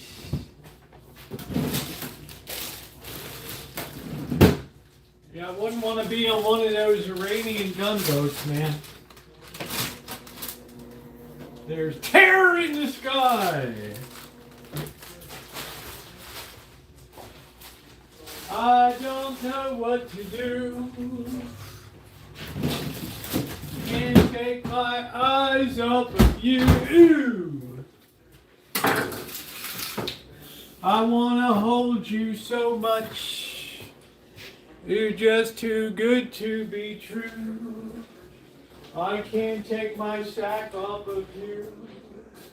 You're just too good to be true. BAM!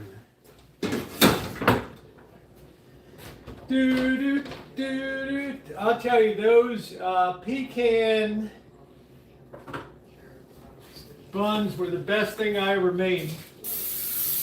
Period. Baking. They were unbelievable. You made me happy sometimes. You made me sad. You made me love you. Oh. Yeah, carry class, I found where all the bodies were buried, the 1099 contractors. The ones that are now delivering your Uber Eats.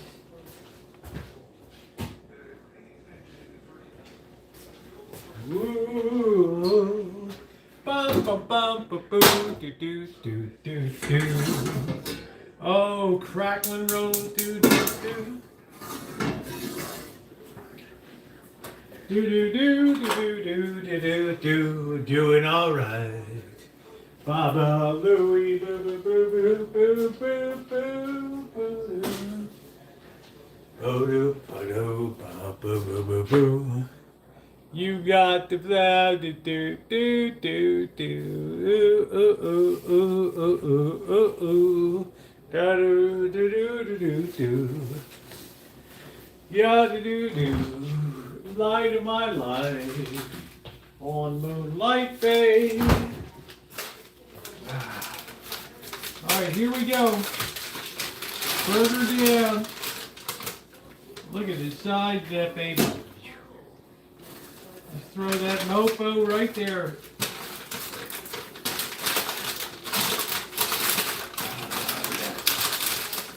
I don't want nobody.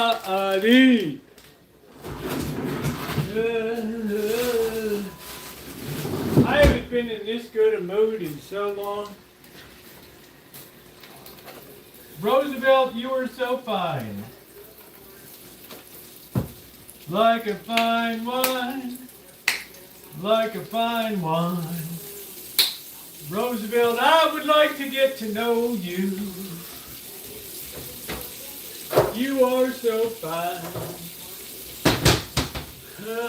like a fine wine, like a fine wine.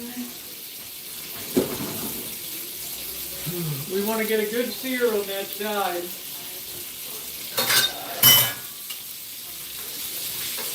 You made me love you.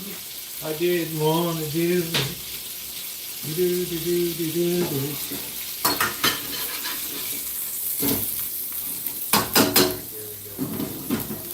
Slow is good. We're going to get that baby. We're not going to get this all crispy right now. Low and slow. I can't tell you, my mood has been like, we got to do laundry tomorrow, don't forget.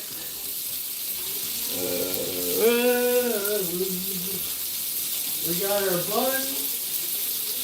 We're going to have to freeze these other buns. I can't have one tomorrow. You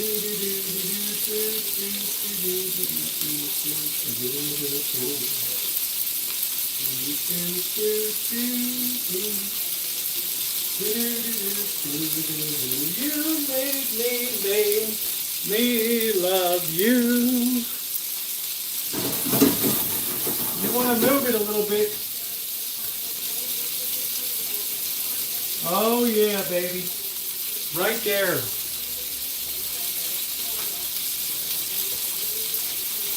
Drones have made bases obsolete too.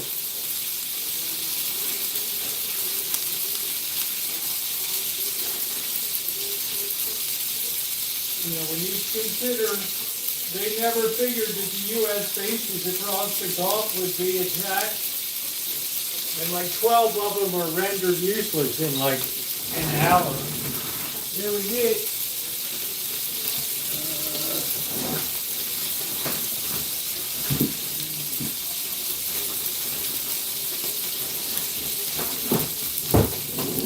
They had to put military personnel into hotels and into civilians.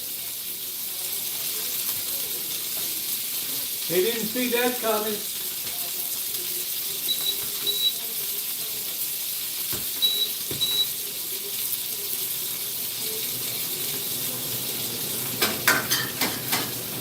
Roosevelt, you are so fine.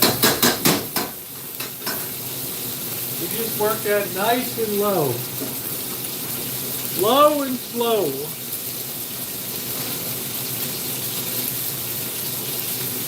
If you want, you can go look at my videos installing the hood fan. People couldn't believe it.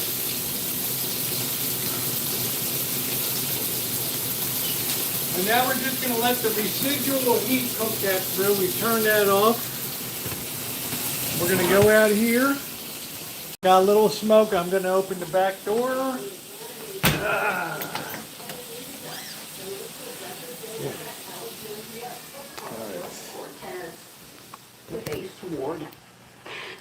Cut off his head with a sword. Ooh. Requiring the Office of Congressional Workplace Rights to report awards and settlements related to formal misconduct complaints in Congress.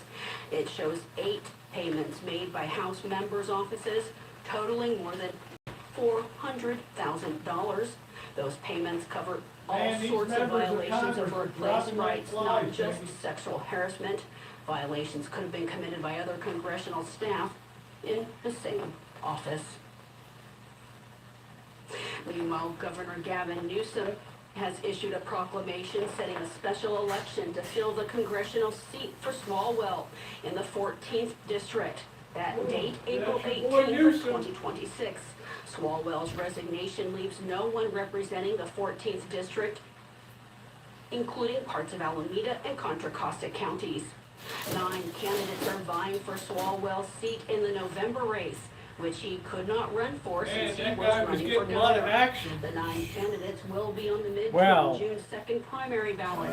The winners from that election will advance to the November 3rd midterm ballot. That guy was getting a lot of action. Please hit that thumbs up. June 16th primary Well, Swalwell was like, to the end of his term, January of 2027. If no candidate emerges with a majority vote on June 16th, the top 2 vote getters will advance to a special runoff for August 18th. That winner will serve Swalwell's term to the end of the year. Your The boy union was busy. representing more than 42,000 University of California service and patient care technical workers announced an open-ended strike next month over wages and benefits. Oy AFSCME vey, Local strike, 1399 strike. Executive Vice President Catherine LeBarger spoke with KPFA. I'm so tired of strike. UCSF Mission Bay Medical Center in San Francisco yesterday, Wednesday. Like Californians everywhere, UC workers face an affordability crisis.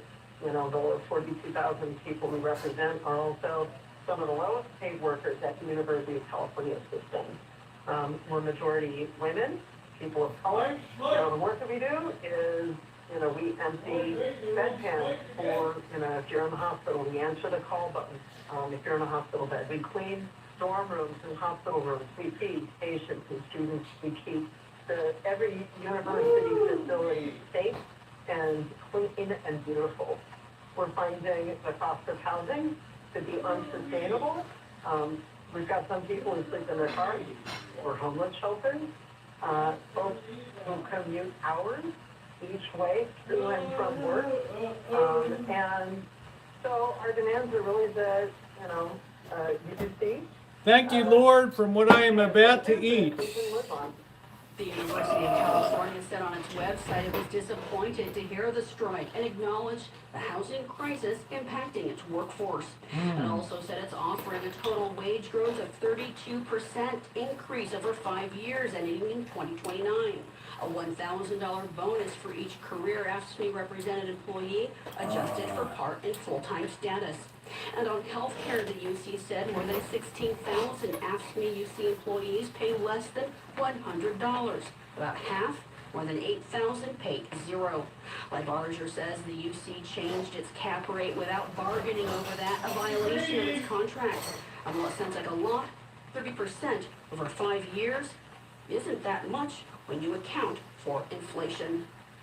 It's actually not 32% for everybody. Don't be greedy, Carrie Class, share the wealth. But more than that, 32% of a low wage. Share the wealth. It still leaves you low wage and unable to pay your rent. It is not enough. And I think that's the point I want to make here. Executives have seen their pay double over the last 10 years.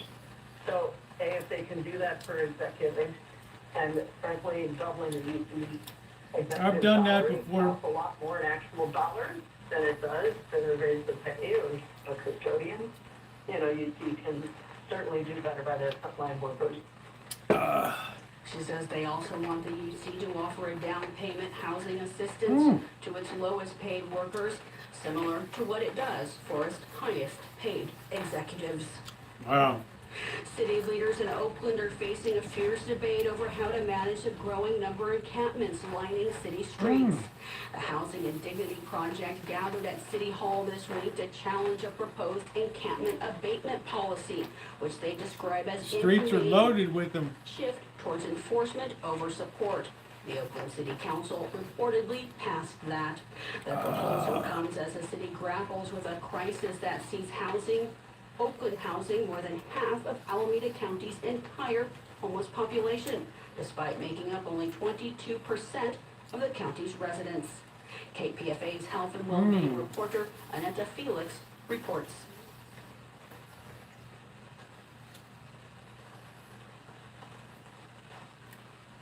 Where's the After report? hours of heated debates and public comments, Oakland City Council members voted to adopt a revised encampment abatement policy, a controversial plan to address homelessness in Oakland. It's The always policy, that. also known as EAP, was introduced by Councilmember Ken Houston, who says that the current living conditions of unhoused people are undignified. Do you see that? Looks like a pile of trash, doesn't it? But it's not. Someone is living in this. Is that humane or is that inhumane? It's inhumane for anyone to live like this. This encampment abatement policy is not going to fix everything. It's not. But the encampment managed policy did not work. That's not too It bad. worked for that time. It's not working right now. It's inhumane. Before the pandemic, Wine Country was $2.85 for a hamburger. That's inhumane. The policy Last aims to I allow checked, it was Oakland with state $4.25. standards to secure more HAC funding. a multi-billion-dollar California state grant to address homelessness. California currently holds 30% of America's homelessness population. Patricia Brooks, presenting the proposal, warned that without stricter enforcement, Oakland could become a destination for those displaced from other cities. That's This it. policy restores shared spaces and improves the quality of life. You become a magnet. Abatements are not just removals. They are opportunities for outreach. We connect people to shelter, services, and long-term housing pathways. The goal is stability, not displacement. But public comments was sharply divided. Local residents and business owners say they worry Swalwell about was the a state pig. of public parks and sidewalks and urged the council to take action. Terrible For guy. too long, Oakland has been treated like a dumping ground for the entire state's homeless population. As a tax-paying citizen, we're forced to deal with a daily reality of needles, tents, garbage, and feces on our sidewalks. This level of degradation has somehow become business as usual. It's all good in our unless city, it's in while your other regions unless it's in your on street. those streets. What is truly I got crazy somebody dumped a is that mattress it's out been front. normalized and that we even have to be here to have this discussion. I have been an Oakland resident since 1993, and within the span of a few short years, have become a dumping ground for the rest of the Bay Area. The status quo is not working. The perfect solution is not out there at this time. But what we need to do, and that I urge the council to vote on, we need a starting point. We need to put a line in the sand, and we need to say, this is acceptable, this is not acceptable. This policy is a fair balance between the old encampment management policy and the encampment abatement policy. Thank you, Council Member Houston. But the voices against the EAP were overwhelming. The main flaw I did get a of this great piece of deal, legislation Judy, because is I that thought it there's was no going to be like alternative. 30. I thought it was going to pay It's all $10 a about how burger. you move people out from where It they ended are. up being And like there's no $4 plan for to one. create 5,000 shelter beds that are going to be needed to do that. You've got more than 5,000 people on the streets. Where are you going to move them to? My name is Ifalayo, a homefulness resident in Wood Street Commons in the building. First and foremost, stop the sweeps. Vehicle residency is a symptom of system failure, not preference. Involuntary displacement is medically dangerous. The enforcement process is a costly revolving door that solves nothing. The EAP as it stands will cause immense harm to unhoused Oaklanders and is in direct opposition to the mayor's They'll plan. always tell you that money will It's a fix it. basic question. Where can unhoused people go? The people you're talking about are human beings. Help them without hurting them. And for God's sakes, don't be afraid of them. Criminalizing people for living on the street does not create housing. It does not create safety. It does not address the root causes that brought people there in the first place. It simply removes Last time I people saw it who was have what little stability they $4.25. have. It makes it harder for them to access services, care, and support. We all want safer, healthier communities, but real safety comes from investment, not from punishment. It comes from access to housing, mental health care, substance use treatment, and basic services. New proposal puts the city at risk of increased costly litigation, meaning it may never be implemented while the city spends thousands defending the policy in court. An internal audit of the city of Oakland shows that the city spends more than $1,500 an hour on sweeps and towing vehicles. Advocates say this What a mess, man. spending should be redirected to permanent housing solutions. Nita B., founder of nonprofit The Village in Oakland. The EAP wants to literally disappear the unhoused, a move in direct opposition to the mayor and the new Office of Homeless Solution that states in their new strategic plan that sweeps are costly, ineffective, solve nothing, and cause irreparable harm, including increased mortality rates. Decades of research and experience show that police enforcement-based homeless policies are an exorbitant waste of money that only make the problem worse and increase death rates amongst the unhoused. Council members Zach Unger and others introduced amendments to ensure the policy did not criminalize homeless people or require the vehicles towed without proper processes. The council ultimately voted 5-1 to adopt a resolution to officially repeal the 2020 management guidelines. This new 2025 EAP basically rules that a vehicle is not an encampment. The distinction means that Oakland would have to site and tow inhabited RVs and cars under the California Vehicle Code, not under homelessness rules. I am Annetta Fields, reporting for KPFA Radio. Plenty. Thank you to all those who contributed to KPFA. This stuff on the streets, it never ends, man. It's always more money, more money, more money. Our goal was 30,000. We're about $7,000 behind. If you can give a KPFA happy birthday gift, kpfa.org. You can also call 1-800-439-5732. Alan Gentry always said it's just human nature at work. That's why I worry about AI and the opportunity for corruption. Screening and birthday party this Saturday. Weather forecast tonight, clear, lows in the 40s. In Fresno tonight, clear, lows in the 40s. And in Los Angeles, lows around 52. I'm Christina Onnested. Miss today's newscast? Worry not. At KPFA, we get it. Life moves fast. That's why every headline... We have a lot of freaks out here, Dr. Frankenstein. Waiting for you at kpfa.org. Head to the archives and catch the latest broadcast on your time. When time slips away, KPFA's got you. KPFA, vigilant as always.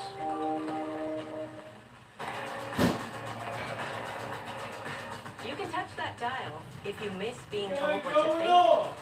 This is 94.1 KPFA, 89.3 KPFB in Berkeley, 88.1 KFCF in Fresno, and online everywhere at kpfa.org.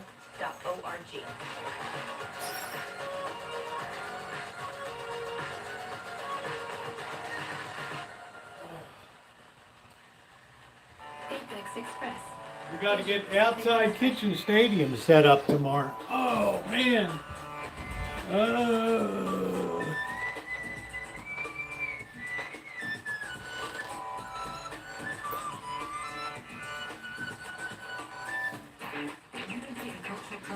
Music and calendar. New visions and voices. Coming to you in the Asian Pacific Islander point of view. The Apex Express. Boing, boing, boing, boing, boing, boing, boing. Hello and welcome. I'm your host, Dutton, and you are tuning into Apex Express. Hi Kitty, how are you? It's been a great day today. It's been a great week. Probably the best week I've had in years, and that ain't no BS. Immigration detection system in the world. Earlier this year, Really good, really happy. Everything is going good. I'm really happy. I hope you're well, babe. 73,000 people in immigration detention, the highest number in the agency's 23-year history. Since January 2025, over 6,200 kids have passed through ICE detention. Tonight, we hear from a community who are shining a light on this issue and working to end the ongoing detention of immigrant and asylum-seeking families. The Japanese American story and Asian American story. It always makes them sound like they came through legally, like immigrants. It's like they would prosecute immigrants. There's never any, you should have gone through the immigration the proper way. Like, would you be able to do that in China? Hell no. Director of Operations at Sulu for Solidarity, a nationwide organization with a mission to educate, advocate, and protest to close all U.S. detention sites and bring an end to inhumane I went to see my first family doctor. Really? What does that mean, Kitty? You never seen a doctor? descendants of Japanese Americans who were incarcerated in concentration I don't like my new doctor. He's a young smart ass. I don't like him. Are shaping the future of this work at Sulu for Solidarity. They share with us how the legacy I might get rid of this bird. I don't know. incarceration is deeply intertwined with the present-day realities that many immigrant communities are facing. First up is Mike Ishii, the Executive Director of Sulu for Solidarity. All right, guys, that's going to do it for me tonight. It was a great stream. If you haven't hit that thumbs up button, I ask you to just take a second before you head out. Hit that thumbs up button. I really enjoyed today's live stream out on the downtown. It was great. We had some fun. We had a guy pop himself onto the chat and everything. So please take a second to hit that thumbs up. Tomorrow's Friday. You know what that means. Kitchen Stadium opens tomorrow. We got shopping, everything tomorrow. One of the founding members My moderators, Scottish Saren, Shimei, Judy, and Ronnie, thank you so much for everything that you do for the channel. I so appreciate you guys. And a big shout out to Victoria too. I know you're probably watching. Thank you for the PayPal donation. I appreciate it. Thanks everybody. to show off their new detention centers. And so when Carl entered